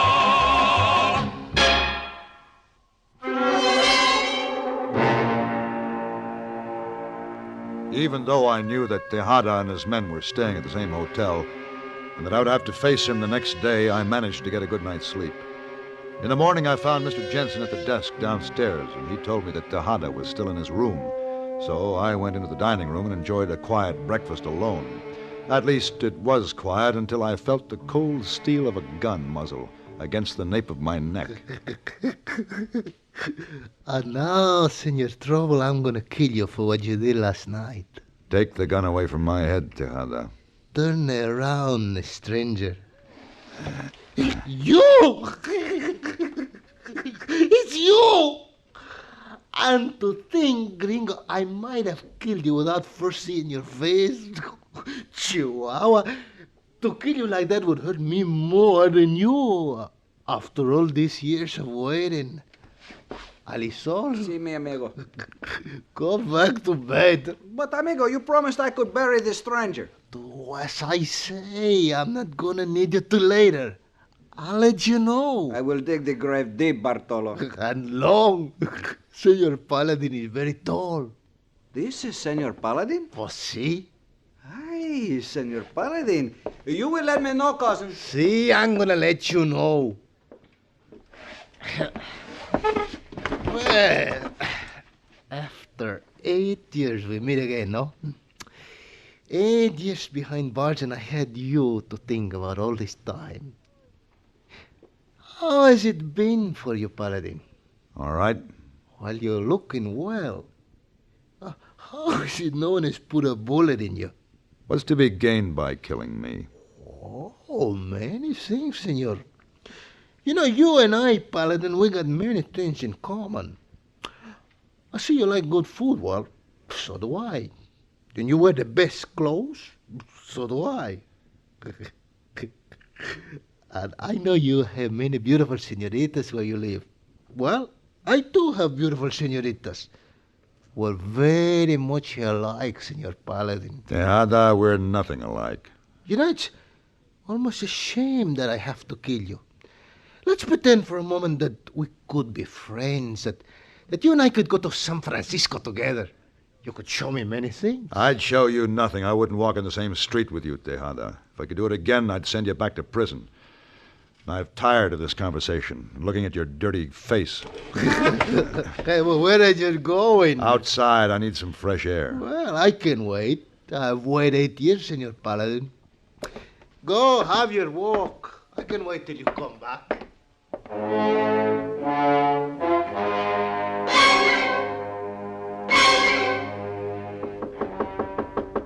Come in.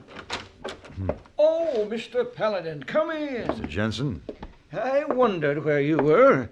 Haven't seen you around the hotel for the past hour or so. I was out taking a look at your town. Oh, well, sit down, sit down. Thank you. Will you have a cigar? Yeah, thanks. My own personal cigar. Ah, that's curious, Mr. Jensen. Sir? Your cigar case, it has the initials A.B. Isn't it yours? Well, it belonged to an uncle of mine. Oh, I see. Now, how do you like our town? Well, Tell me something, Mr. Jensen. You said Tejada had a reservation at your hotel. That's right. May I see his letter, please? Yes, of course. Well, I am sorry, Mr. Paladin. He doesn't seem to be here. Maybe it's in your pocket with my letter. Huh? Why don't you look? Oh, well, now that's very strange. It is here. May I see it, please? Very good. Now the other one, please. The one that I sent. Oh, all right. Thank you. Mr. Jensen, I'd like you to verify something. Here, look. Does anything strike you about the writing on these two letters? Well, no, sir. Why? Oh, I'd say that the handwriting is the same, wouldn't you? Well, no, I'd... Oh, Senor Paladin, you've returned. Oh, excuse the intrusion to your office, Mr. Jensen, but Alisol told me that Senor Paladin would run away, ¿verdad, Alisol? So I was wrong. I get the shovel now, Bartolo? Patient, Primo. I'm not gonna kill Senor Paladin with the first shot. You're very sure of yourself, aren't you, Tejada? Oh, see? We go now, Paladin. We find a nice quiet spot. All right. Alisol, you come. Bring your horse and your shovel.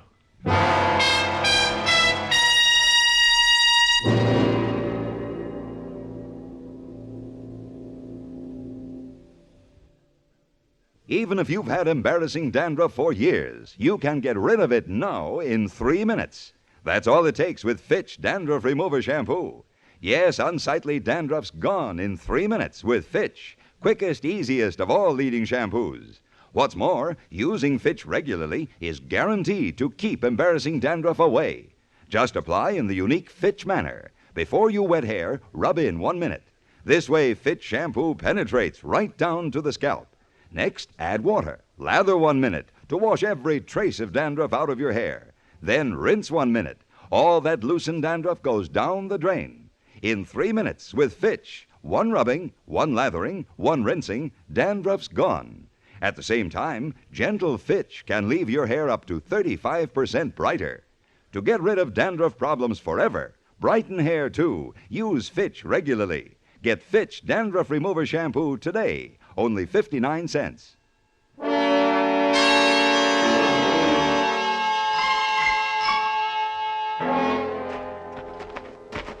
Oh, this'll do, Paladin.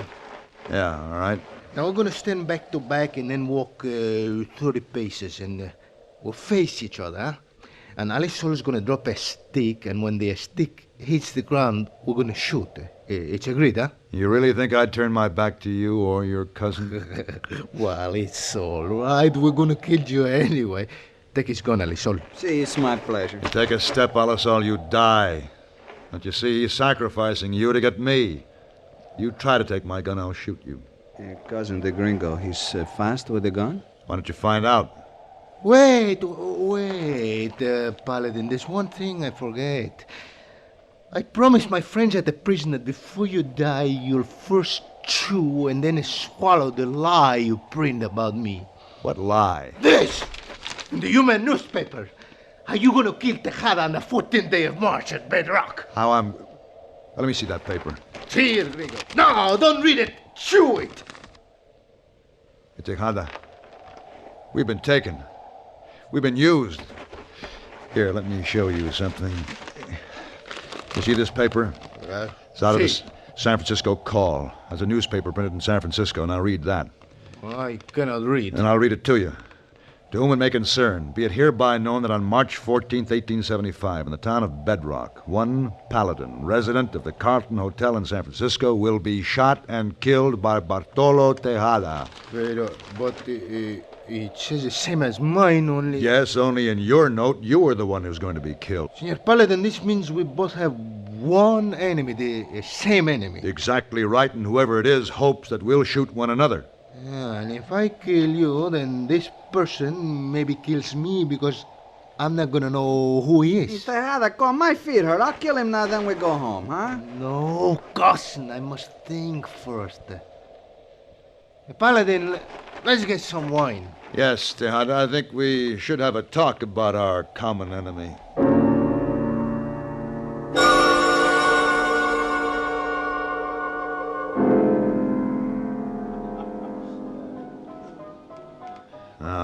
How about Jack Peters? Peters, Jack Peters. No. I shall drink more wine. My head will think better. Got to be someone we both know, Tejada. Someone that hates one or both of us. Now, you just think hard. Ayan. Oh, no. Tejada, just think of something funny. What is it, cousin? Estoy pensando en este muchacho. ¿Cuál es su nombre? Blessed Game, el cual mataste en la cárcel. What's that? Who did you kill? Oh, Ali Solly, just trying to be funny. You know, a boy was killed in prison, and his papa think that I do it, so he threatened to get revenge. What was his name? Blessing Game. Blessing Game. Oh, it was very funny. Bartolo, he carried this letter around with him many weeks in prison. So, and I come to visit him, I read it to him, and he say this man, Blessing Game, will kill Tejada one day. He will get revenge for his son. Did you kill him, Tejada? See, he did it. Silencio. ¿Qué sé yo? You, Paladin, have you no more enemies? This game is wearing on me. I think I'll go back to the hotel and get some sleep. We can continue this in the morning. Good night.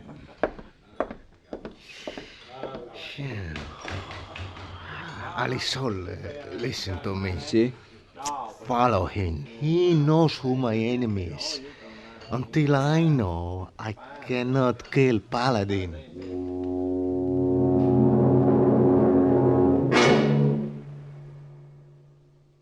Munch, munch, munch a bunch of Fritos, corn chips. It's not polite to smack your lips, but you can't help it with Fritos corn chips. Munch, munch, munch a bunch of Fritos, corn chips. Whenever you have a party or friends drop in, serve a bowl of crisp Fritos corn chips and watch your guests dig in. They're golden chips of corn just made to munch. Serve them plain or with your favorite dip. There's a special Fritos in a king-size style that's just right for dips. Munch, munch, munch a bunch of Fritos corn chips. You'll find Fritos corn chips taste just right whenever the occasion calls for good munching. They have such good crisp flavor, such good-for-you nourishment, there's contentment in every munch. Get Fritos today. Fritos. Fritos corn chips. Munch, munch, munch a bunch of Fritos corn chips.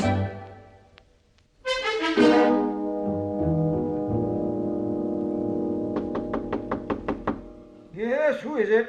Paladin. Oh, you're back, Mr. Paladin. What happened? Perhaps you can tell me. What was supposed to happen, Mr. Blessing Game? Blessing Game?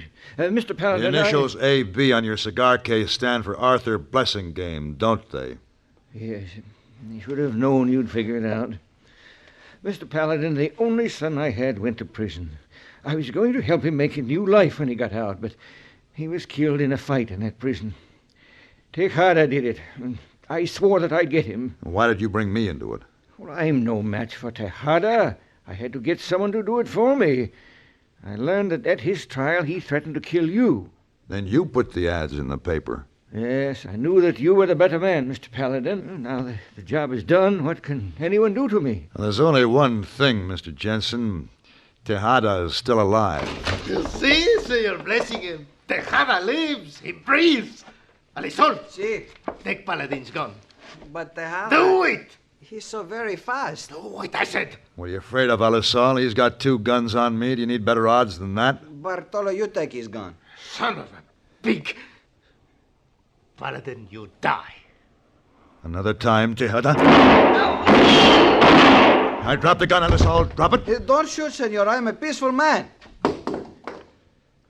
Paladin, you did it. You killed Tejada. My plan worked. Yeah. Maybe so. But I don't see your son. What do you mean?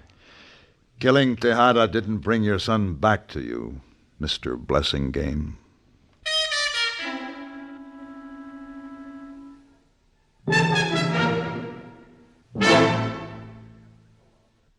Pepsi-Cola refreshes without filling. Why? Because it's truly light. Charlie, you're forgetting something. Wait, Kay, there's more. Yes, ice-cold Pepsi is the delicious refreshment that goes great at a picnic or a party. But, Charlie... And Pepsi goes fast. People like it, so keep plenty handy. There. Oh, you did fine, except for one thing. Well, I mentioned lightness and how Pepsi refreshes and how fast it goes. You left out Pepsi sociability. You know the Be Sociable song. But, Kay, I can't sing. I can. Listen. Be sociable, look smart, keep up to date with Pepsi. Drink light, refreshing Pepsi. Stay young and fair and debonair. Be sociable, have a Pepsi. Well, at least I can say this. Pick up an extra carton of Pepsi today. Please do.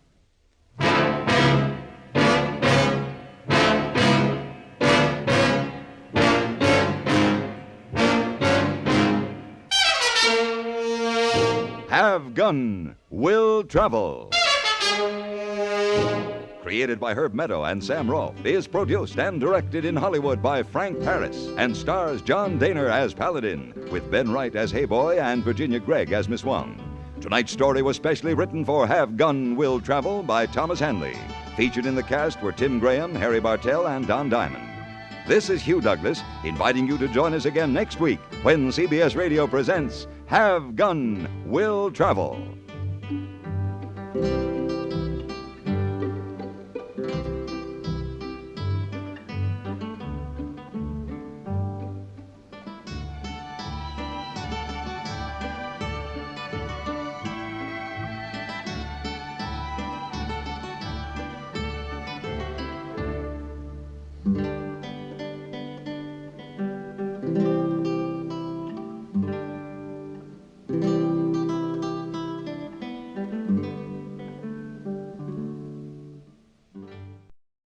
Have Gun, Will Travel, going back 66 years, March 6, 1960, on Classic Radio Theater with Wyatt Cox. Visit our webpage at classicradio.stream. Up next, Reed Hadley makes a return appearance as Red Ryder.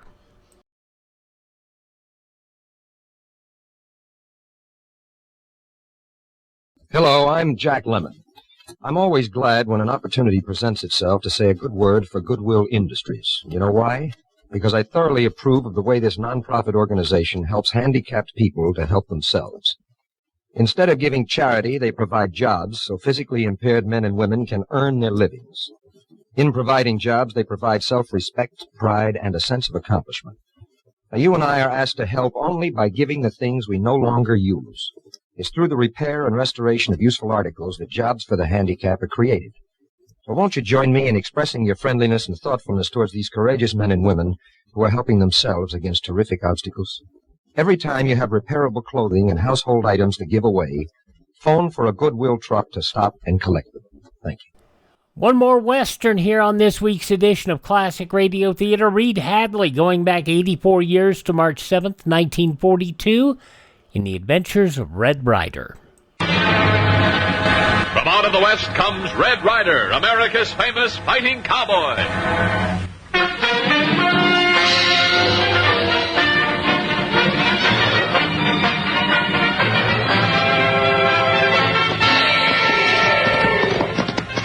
Prod that pony, little beaver. There's queer goings on up country. Let's hit the trail and find out. You betcha, Red Ryder. Get along. Get him up. Get!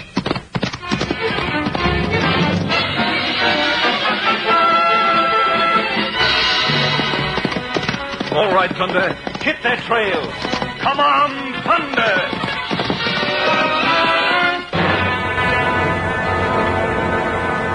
The Adventures of Red Ryder.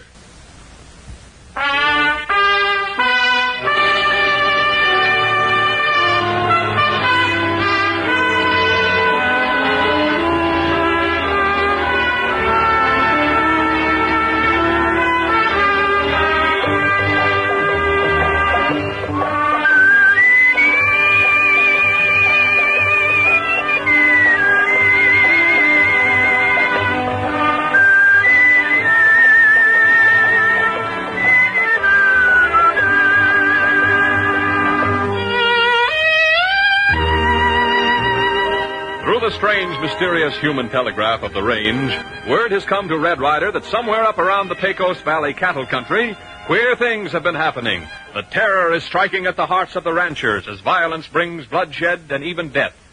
And now on his faithful horse Thunder, Red is riding across the range with his little companion, Little Beaver. Suddenly, the cowboy becomes alert. Little Beaver, What for you stopping? that cloud of dust off there. It's moving too fast for a drive. Those cattle are stampeding. Stampede. That's bad. It spells trouble for somebody. Come on, Little Beaver. Maybe we can be of some help. Speed, Thunder, speed. All you can give, boy.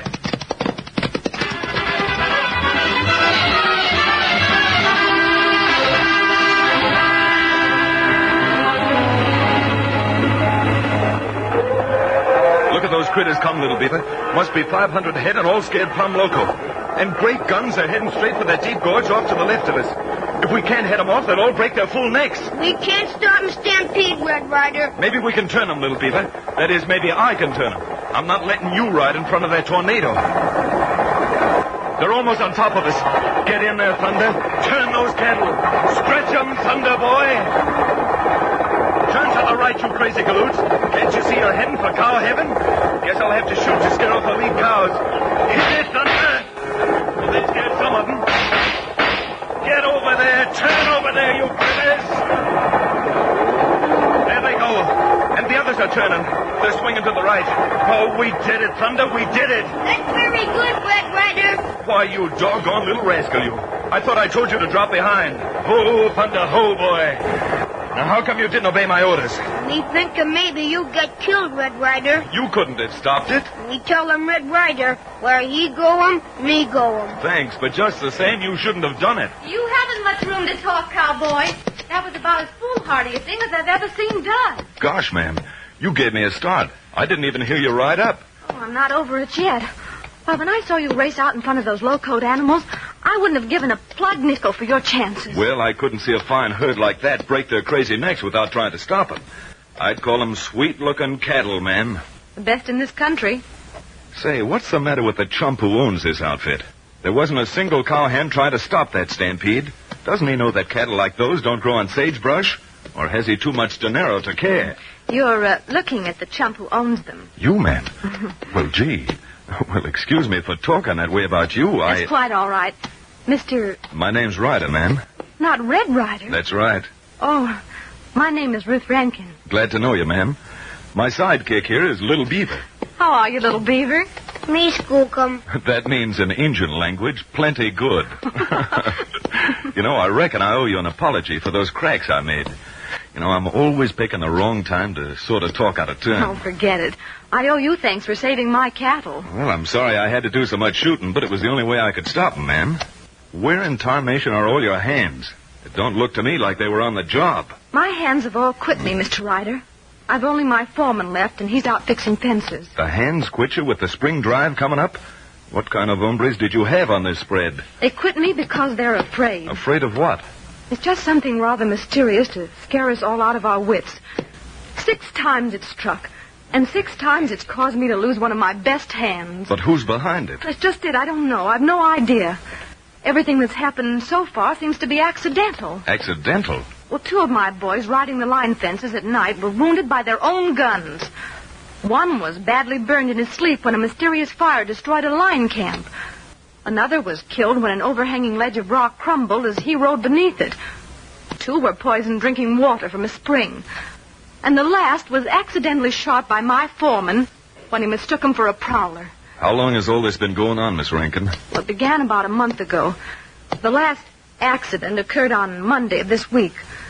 The next day, the rest of my hands pulled out. Well, what do you know? And other strange things have happened, too. Things for which there just seemed to be no explanation. Like which? Well, like that stampede, for instance. What frightened those cattle?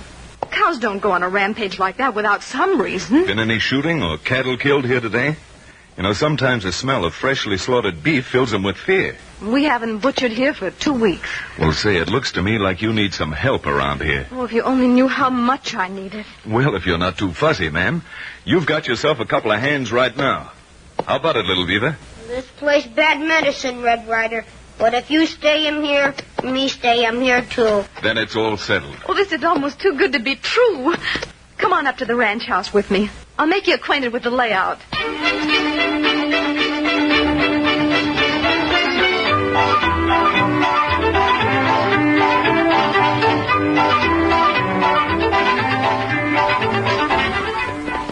That's my foreman coming in now. What did you tell me his name was? I don't believe I told you. However, it's Bagley. Bert Bagley. Bagley. Oh, yeah, Bagley. Used to be Strovo's on Ace Hanlon spreads. I don't know anything about that, but I do know he's a very capable man. Bert's been a big help to me through all this trouble. He must have changed a lot since I knew about him.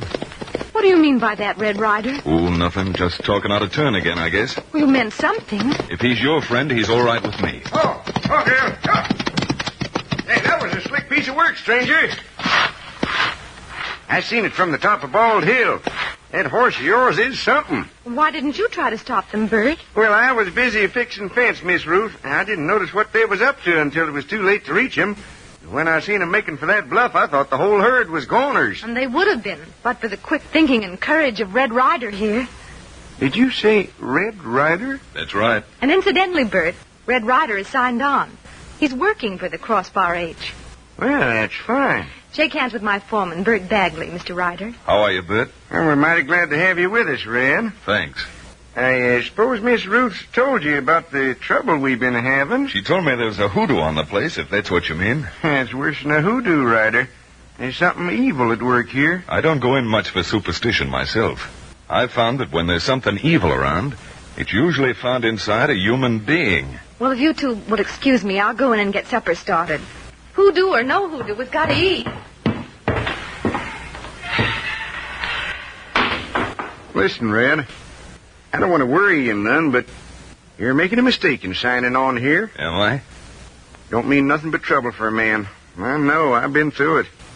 Now, if it's just work you're looking for, there's a big ranch adjoining this one. I'm much obliged, Bert, but I'm staying on here. You're liable to be sorry, Ryder. Liable to be mighty sorry.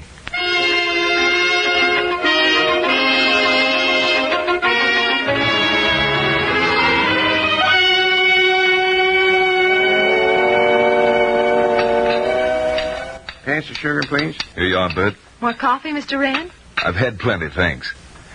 Say, who owns the adjoining property, Miss Rankin?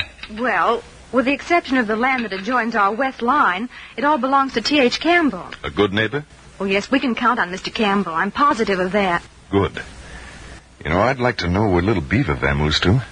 It ain't like him to skin out without saying something. Perhaps he's woman shy. My guess is that he's looking the ground over around here. You know, that little Injun can read signs like a veteran tracker. What's the matter, Bert? I just remembered I forgot to throw some feed to them calves. I better do that right now. Your foreman doesn't stick very close to the truth, does he? What do you mean, Red? He already fed those calves. I saw him myself. You don't like Bert, do you? No, he's too shifty-eyed to suit me. That's just your imagination. Bert's all right. I'm sure of it. And I'm just as sure that he knows a whole lot more about what's going on around here than he lets on. Now, if you'll excuse me, Miss Ruth, I'm going to hunt up Little Beaver. With what's been happening on this ranch, we can't be too careful. Red. Those were rifle shots. If anybody's hurt Little Beaver, they're going to have me to reckon with. Oh, wait, Red. I'm going with you.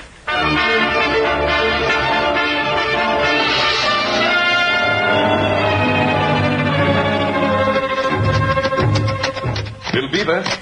Little Beaver! Oh, if anything's happened to him, I'll never forgive myself, Red. It's not your fault, Miss Ruth. I went into this thing with my eyes open. If anyone's to blame, it's me. Little Beaver! After tonight, I'm going to give up, Red. It's no use. I can't go through any more of this. Mr. Campbell offered to take the place off my hands if I decide to sell. Oh, so Campbell wants to buy this place. Well, he doesn't want it particularly, but he'll take it as a favor to me. That's very white of him. Easy, Thunder, easy. What's wrong with you, boy? He acts like there's something on the wing. Oh, more shots. Pistol shots that time.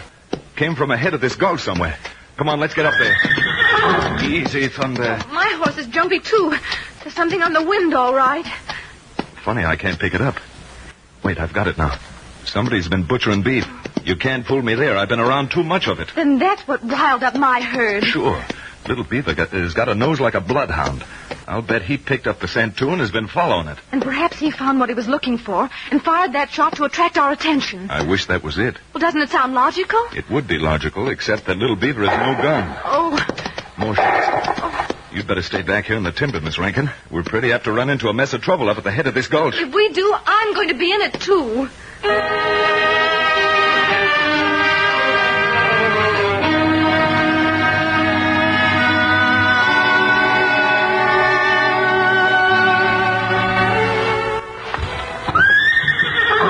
Doggone it, Thunder. I was afraid you'd do that. That's you, Red Ryder? Little Beaver, where are you? Me near him by line fence. Are you all right? Me all right. Oh, thank goodness.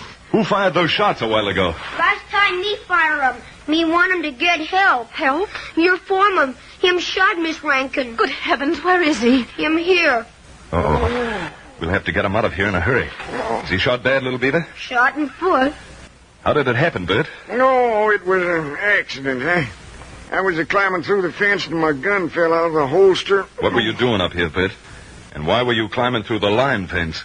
You told Miss Rankin you were going to feed the calves. Yeah, well, as I was going to the barn, I happened to look up this way, and I seen a rider silhouetted against the sky. And noted it was someone who didn't belong here, so I come up to run him off. I think maybe Mr. Bert seeing me. Bullets sing over Little Beaver's head. That explains the rifle shot, Miss Rankin. I didn't know it was the Injun kid, so help me, I didn't. What happened next? Well, when I got up here, there was no one in sight, but I could tell steers had been killed. Somebody'd been a butchering cattle, and I aimed to find out who, and if it was ourn. Go on. I got to looking around, and I spotted a pile of fresh hides on Campbell's side of the fence. And I climbed through to check the brands, and on the way back, We can't do anything for that foot up here in the dark. No. Think you can ride a horse, Bagley? No, if I can keep that foot out of the stirrup, I think I can make it. My horse is in that clump of brush yonder. I know, we found it. All right, get his horse, Little Beaver, and bring it here. Between us, I think we can ease him up into the saddle. Looks like you were wrong, Red Ryder. Wrong? You know about what you said at the table tonight? Maybe I'm loco, Miss Rankin, but I'm going to find out what's going on around here.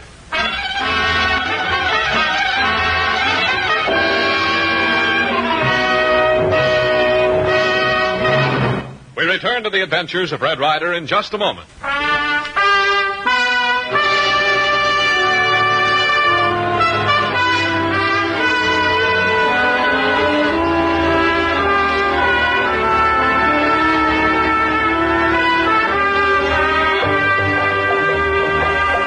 And now we return to Red Ryder. It is the next evening. Miss Rankin and Red Ryder are seated on the ranch house steps, quietly talking. Little Beaver is seated near them, staring intently at a graying sky. This accident to Bert is the last straw, Red Ryder. I can't go on fighting this thing. It's just too nerve-wracking. I know how you feel, Miss Rankin. All these accidents don't make sense. But I'll bet a month's wages that when we do find the answer, it's going to be so simple we'll wonder why we didn't tumble right away. If there were enemies I knew trying to drive me from my ranch, I'd know exactly what to do. I'd know how to fight a thing like that. But this, it almost seems as though some hideous supernatural force were at work here. I'm actually frightened, Red Ryder. And I've a hunch that's the purpose behind all this. Someone is trying to scare you off the place. But why? They want it for themselves. Oh, that's absurd, Red. But assuming there was someone who wanted the ranch, how could he contrive to have Bert Bagley accidentally shoot himself while climbing through a fence? He couldn't. But suppose Bert didn't shoot himself accidentally. And suppose Campbell is only pretending to be your friend. You think that's the case? I just know that there were several things in connection with yesterday's events that have caused me to do some mighty tall thinking.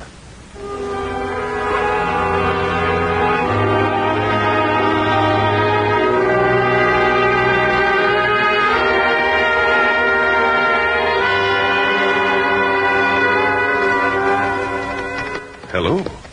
Looks like you've got yourself some company, Miss Ruth. Well, that's odd. Who'd be coming by at this hour? Well, since you're having a caller, I expect that Little Beaver and I'd better vamoose. Oh, no, don't go, please. Okay. Why, it's Mr. Campbell. Hello there. Good evening, Miss Rankin. I hope you forgive me bothering you at this late hour. You're always welcome here. Thank you. I just learned tonight that the carelessness of some of my hands caused your cattle to stampede yesterday. I was so upset about it, I had to come right over. I just can't understand them boys doing a trick like that. Well, they just didn't think, Mr. Campbell. But they're supposed to think. Why, it might have cost you your entire herd, Miss Rankin. But it didn't, so you mustn't feel too badly about it. But I do. And now I've made up my mind it's high time you got off this ranch, Miss Rankin. Got so it ain't safe. Something might happen to you next. Well, yes, I suppose so. I told you I'd take the place off your hands, and now I'm prepared to do it. I'll go into town and arrange about the deed at the bank tomorrow morning, if that's agreeable. Yes, I suppose it's best. You're a very brave young woman to stay as long as you have. Don't know how you've managed to keep up your courage through all this. She just doesn't scare very easy. Oh, I beg your pardon. I didn't notice there was someone with you, Miss Rankin. It's so dark. I'd like to make you acquainted with Red Ryder. This is Mr. Campbell, my neighbor, Red. Red Ryder. Well, this is an unexpected pleasure. I'm very proud to know you, Ryder. Glad to know you. I've heard a great deal of your exploits over in the Painted Valley country. See how your fame has traveled, Red? Are you acquainted in Painted Valley, Mr. Campbell? Just slightly, Mr. Ryder. Just very, very slightly. Happen to know Ace Hanlon? Hanlon? Hanlon? Yeah. You can't say that I do. Heavens, Mr. Campbell, what is it? Are you ill? Oh, it's this heart of mine. It's acting up. The doctors have warned me time and again, but it's mighty hard for a man who's been riding broncs all his life to settle down in a rocking chair. You certainly look husky enough. That's what makes it so difficult to bear. I've always been such an active person.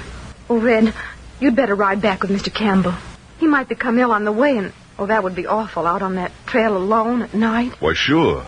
To tell you the truth, I shall feel much better if he does. I'll throw a saddle on Thunder and be ready in a jiffy. Me going too. No, little Beaver, I want you to stay here and look after Miss Rankin. With Bert laid up in the bunkhouse, she'll be practically alone. Yes. Yes, I heard about that unfortunate occurrence. Too bad. Too bad. Now that you have Red Ryder on the place, Miss Rankin, I'm sure your troubles will soon be over.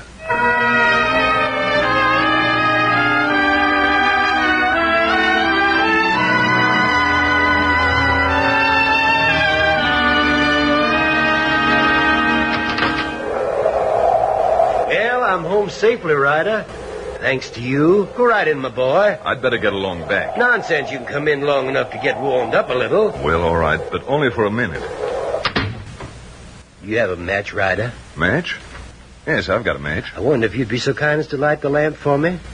I still feel a bit shaky. Why, sure. It's on that big table in the center of the room. I found it. Now, just a second. That took you by surprise, huh, Ryder? But don't worry, my boy. Your troubles will soon be over, too.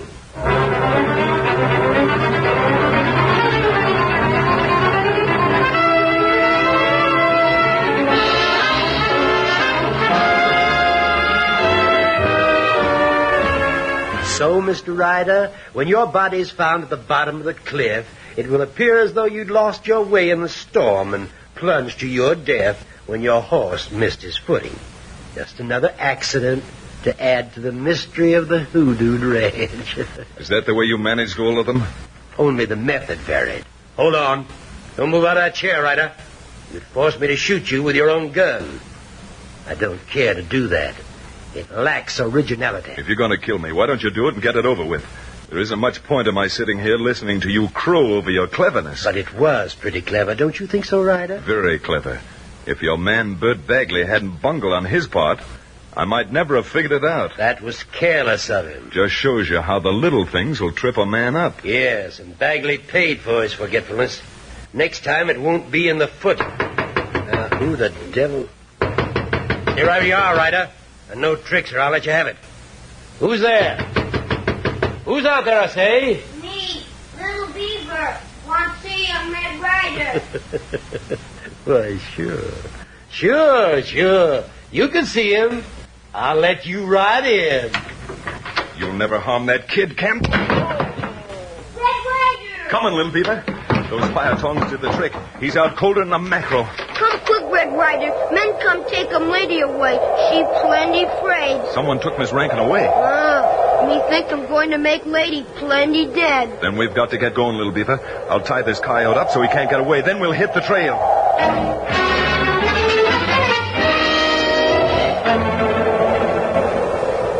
Can you make out their tracks, little beaver? No, Red Ryder. No tracks. Try, son. You've got to try. You hold the lantern close to ground. Oh, that good now. It looks pretty hopeless to me. No. Right here, soft ground. See tracks? Not smooth like other places. Horses walk here maybe hour ago. Then we must be on their trail. Hurry, little beaver, hurry!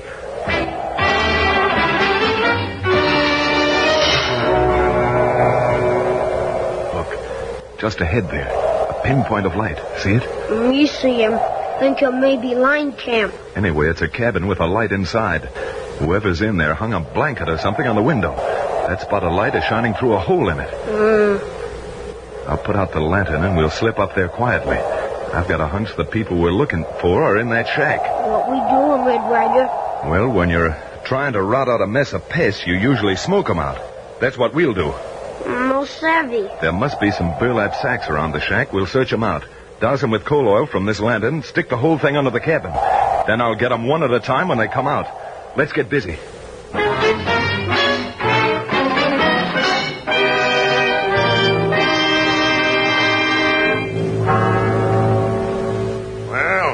What's the matter with you rats? You turned yellow or something?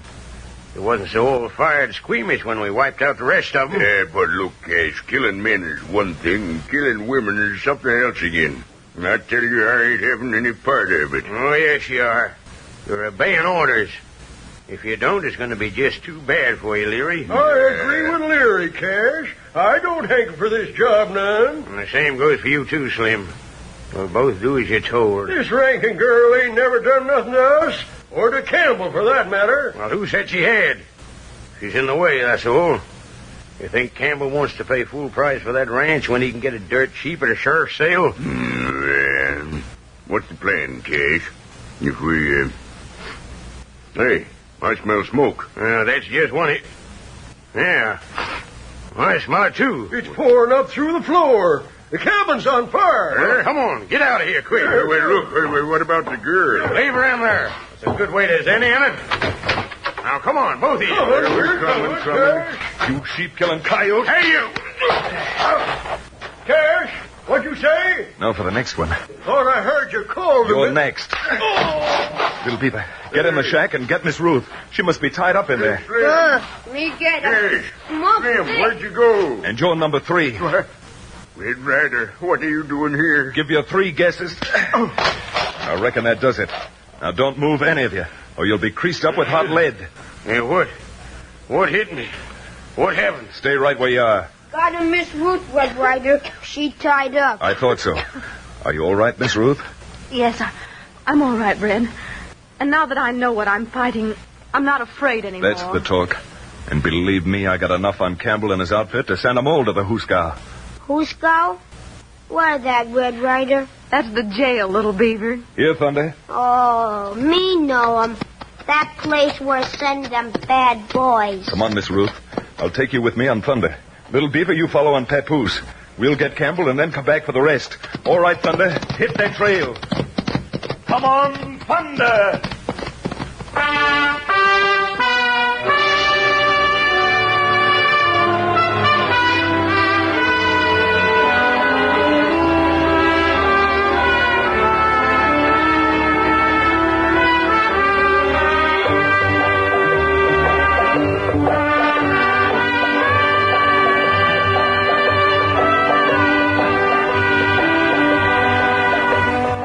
Red Ryder has saved Ruth Rankin from losing her Pecos Valley cattle ranch. Red Ryder and Little Beaver are off to more new and thrilling adventures. When next we meet them, they'll be heading down along the Pecos River toward Dobie Town, a place where hard-riding, two-fisted men are never too anxious to meet strangers.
And yeah, I know I'm a day off on this one. This is from March 7th, 1942. Red Ryder here on Classic Radio Theater with Wyatt Cox. We'll go back to the 6th in a moment. March 6th, 1955, for an episode of Fibber, McGee, and Molly.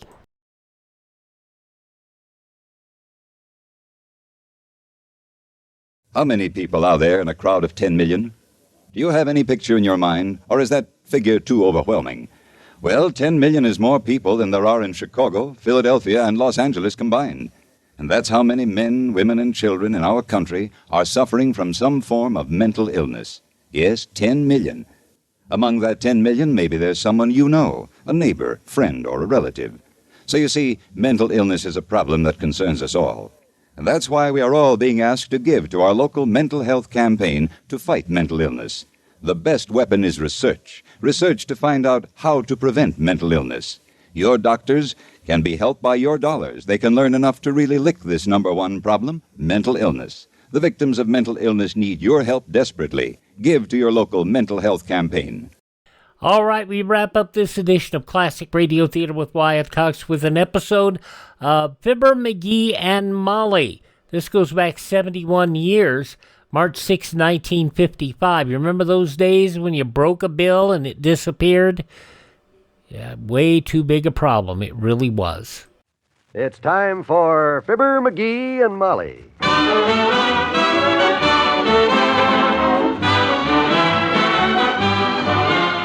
Sundays through Thursdays, NBC brings you Fibber, McGee, and Molly transcribed.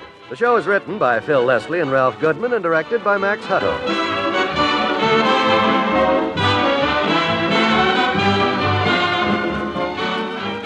Before tonight's curtain rises, here are Fibber and Molly saying, McGee, I just saw Dr. Gamble coming home. Yeah? Yeah. He sure looks tired. What he needs is a long rest and a change of scenery. That's the advice he's always given me. It cost me $5 besides. Well, I'm afraid there's no rest in the cards for Dr. Gamble this year, dearie. Too many people around here really need him. Well, I sure hope those people recognized the need for prudential sickness and accident protection before they needed Doc Gamble. A prudential insurance company plan like that can sure take a lot of the worry out of any sickness. That's right. It can provide you with a regular monthly income if you can't work at your job. Yes, and pay you for as long as 10 years in case of sickness, and possibly for the rest of your life in case of injury. And the Prudential's Income Protection Plan covers you 24 hours a day for every type of sickness and for injuries received on the job or not. And with the hospital and surgical expense policy in your sickness and accident plan, the Prudential could pay a big part of those swapping bills. Friends, you really ought to ask your Prudential agent to tell you about these wonderful plans tomorrow. It's the kind of day-to-day living protection every family needs.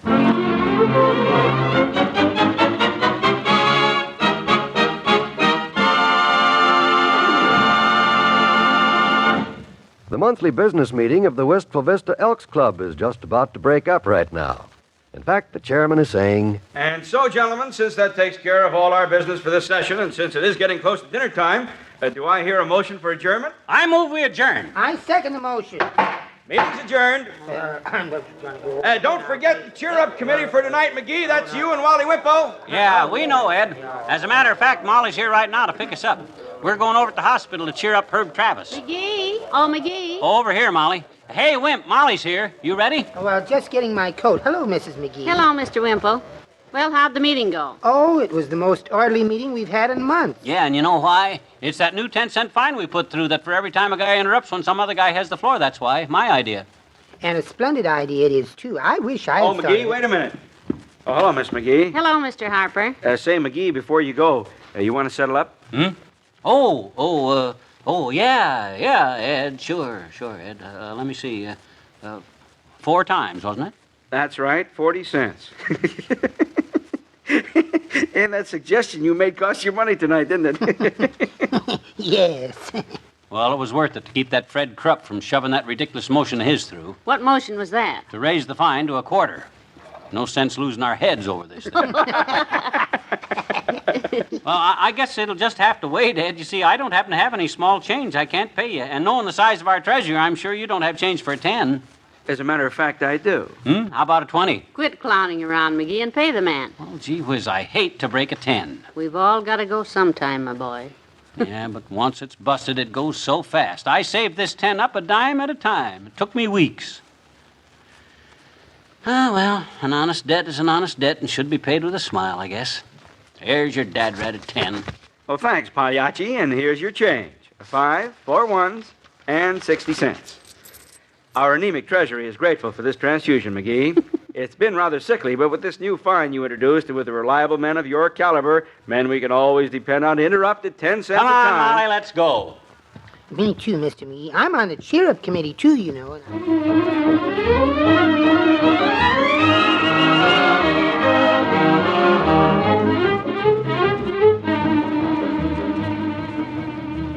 The new hospital is over on Riverside, you know. You'd better take 3rd Street. I know, Molly, I know. Cold this evening. Well. How you doing in the back seat there, Mr. Wimple? Is the heat getting to you? Yes, Mrs. McGee, I'm fine, just fine. Fine. Fine. Must you two keep using that word fine? I'm trying to forget. The fine was only 40 cents, McGee. Well, it isn't that. It's breaking that 10 that gets me.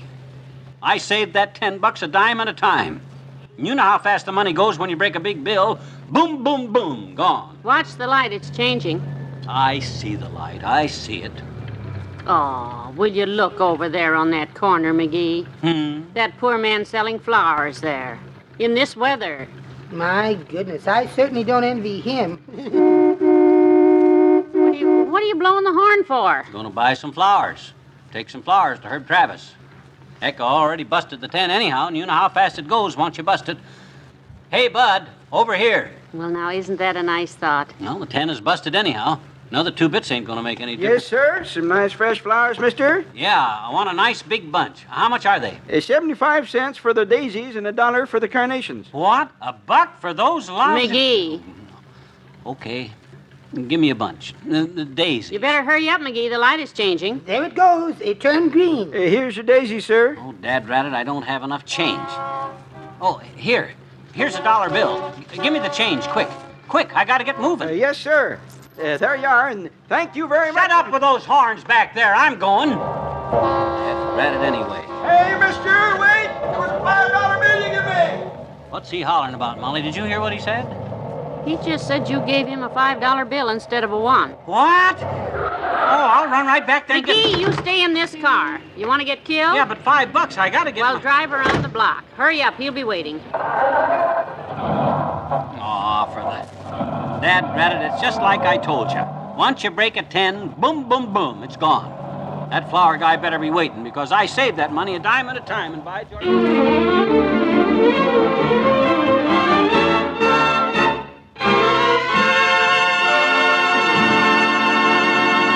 There's more fun with the McGees shortly.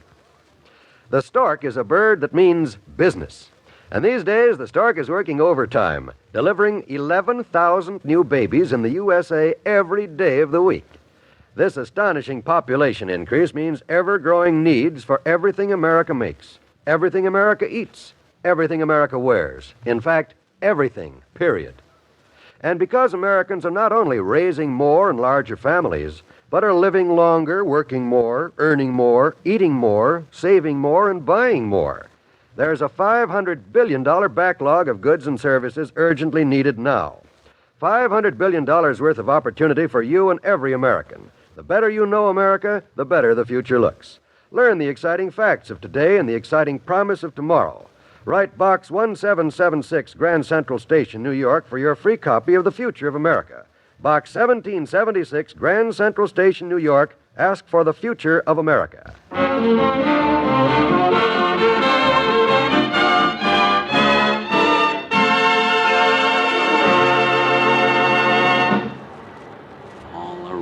Breaks. This would have to happen on a day like this. Well, I hope we can find that guy because I couldn't find him anywhere, Mr. McGee. It's cold. I looked all up and down my side of the street, but I couldn't find... Look, Wimp, did you look good every place? Did you look in the stores? Well, they're closed, Mr. McGee. Sunday nights, they're all closed. Yeah, that's right. Dad-ratted luck anyhow.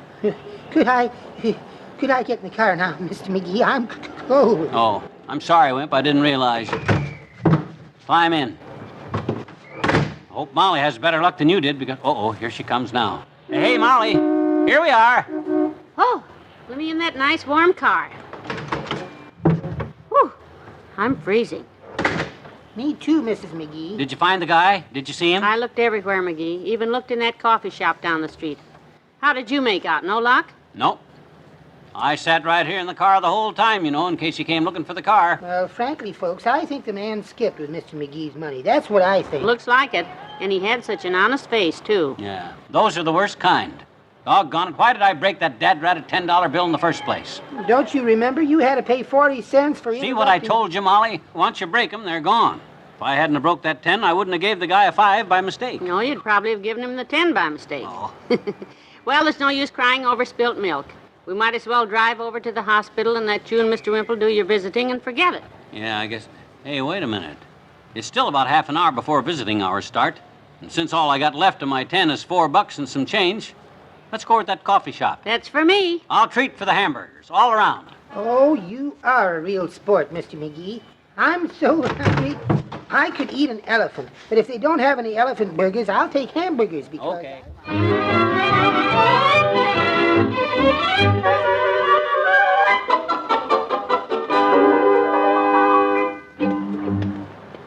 $1.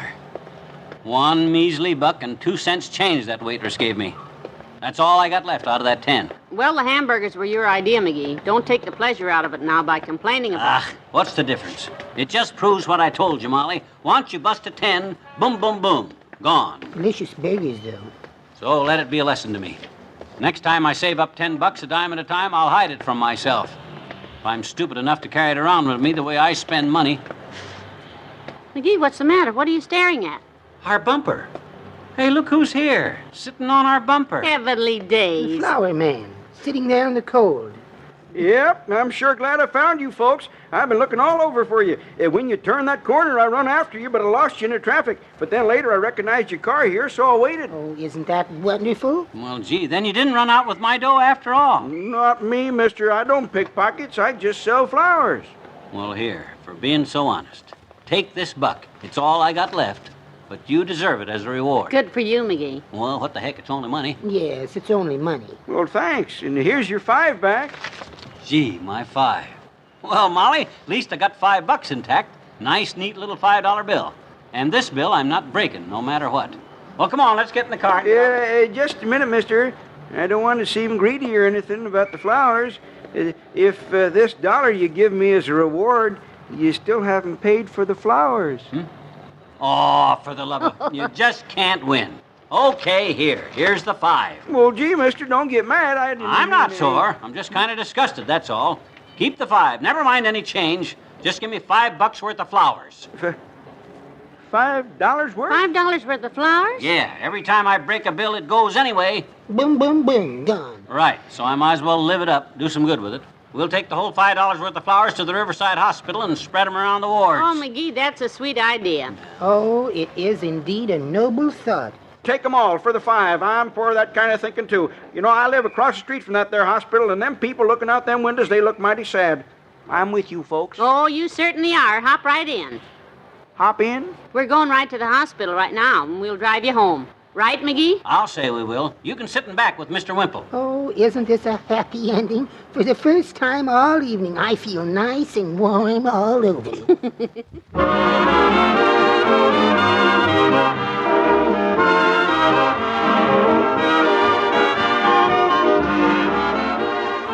We'll say goodnight to Fibber and Molly in a moment. This is John Wald with some advice to help you through those busy weekday hours. Stay tuned to NBC for the finest in daytime entertainment. Monday through Saturday mornings, for example, you'll hear Mary Margaret McBride, one of your favorite people for many years, in an informal program featuring items of interest to women everywhere, plus some entertaining and informative highlights designed to keep you up to date in this busy world of ours. Mary Margaret McBride, a name that means daytime entertainment, heard on NBC. Also in the mornings, you'll find quiz fun with Strike It Rich and the Phrase That Pays. Then in the afternoon, drama with your longtime friends like Just Plain Bill, Young Widder Brown, Stella Dallas, and Lorenzo Jones. And you're sure to enjoy the delightfully different show Hotel for Pets, a new feature brought to you every weekday, and the unusual interview show called It Pays to Be Married with popular J. Stewart. All these and many more to brighten your morning and afternoon hours and speed the busy week on its way. Keep tuned to NBC Radio.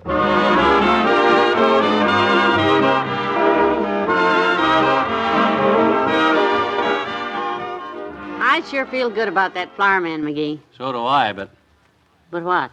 I sure feel bad about that 10. You know, I saved that up a dime at a time. I know. Well, there's one consolation. What's that? This won't happen to you again for at least 6 months. Yeah. Good night. Good night, all.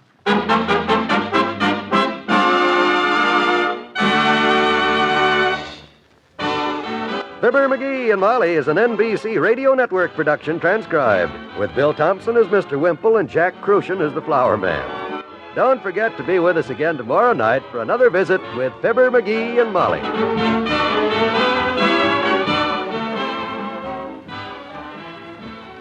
And there you have it, Fibber and Molly, 71 years ago, March 6, 1955, on this Friday edition of Classic Radio Theater with Wyatt Cox. Join us tomorrow for Jack Benny, My Friend Irma, Duffy's Tavern, The Alan Young Show, and another episode of Fibber and Molly. Have yourself a great Friday and a great weekend ahead. We'll see you tomorrow for more Classic Radio Theater. I'm Wyatt Cox.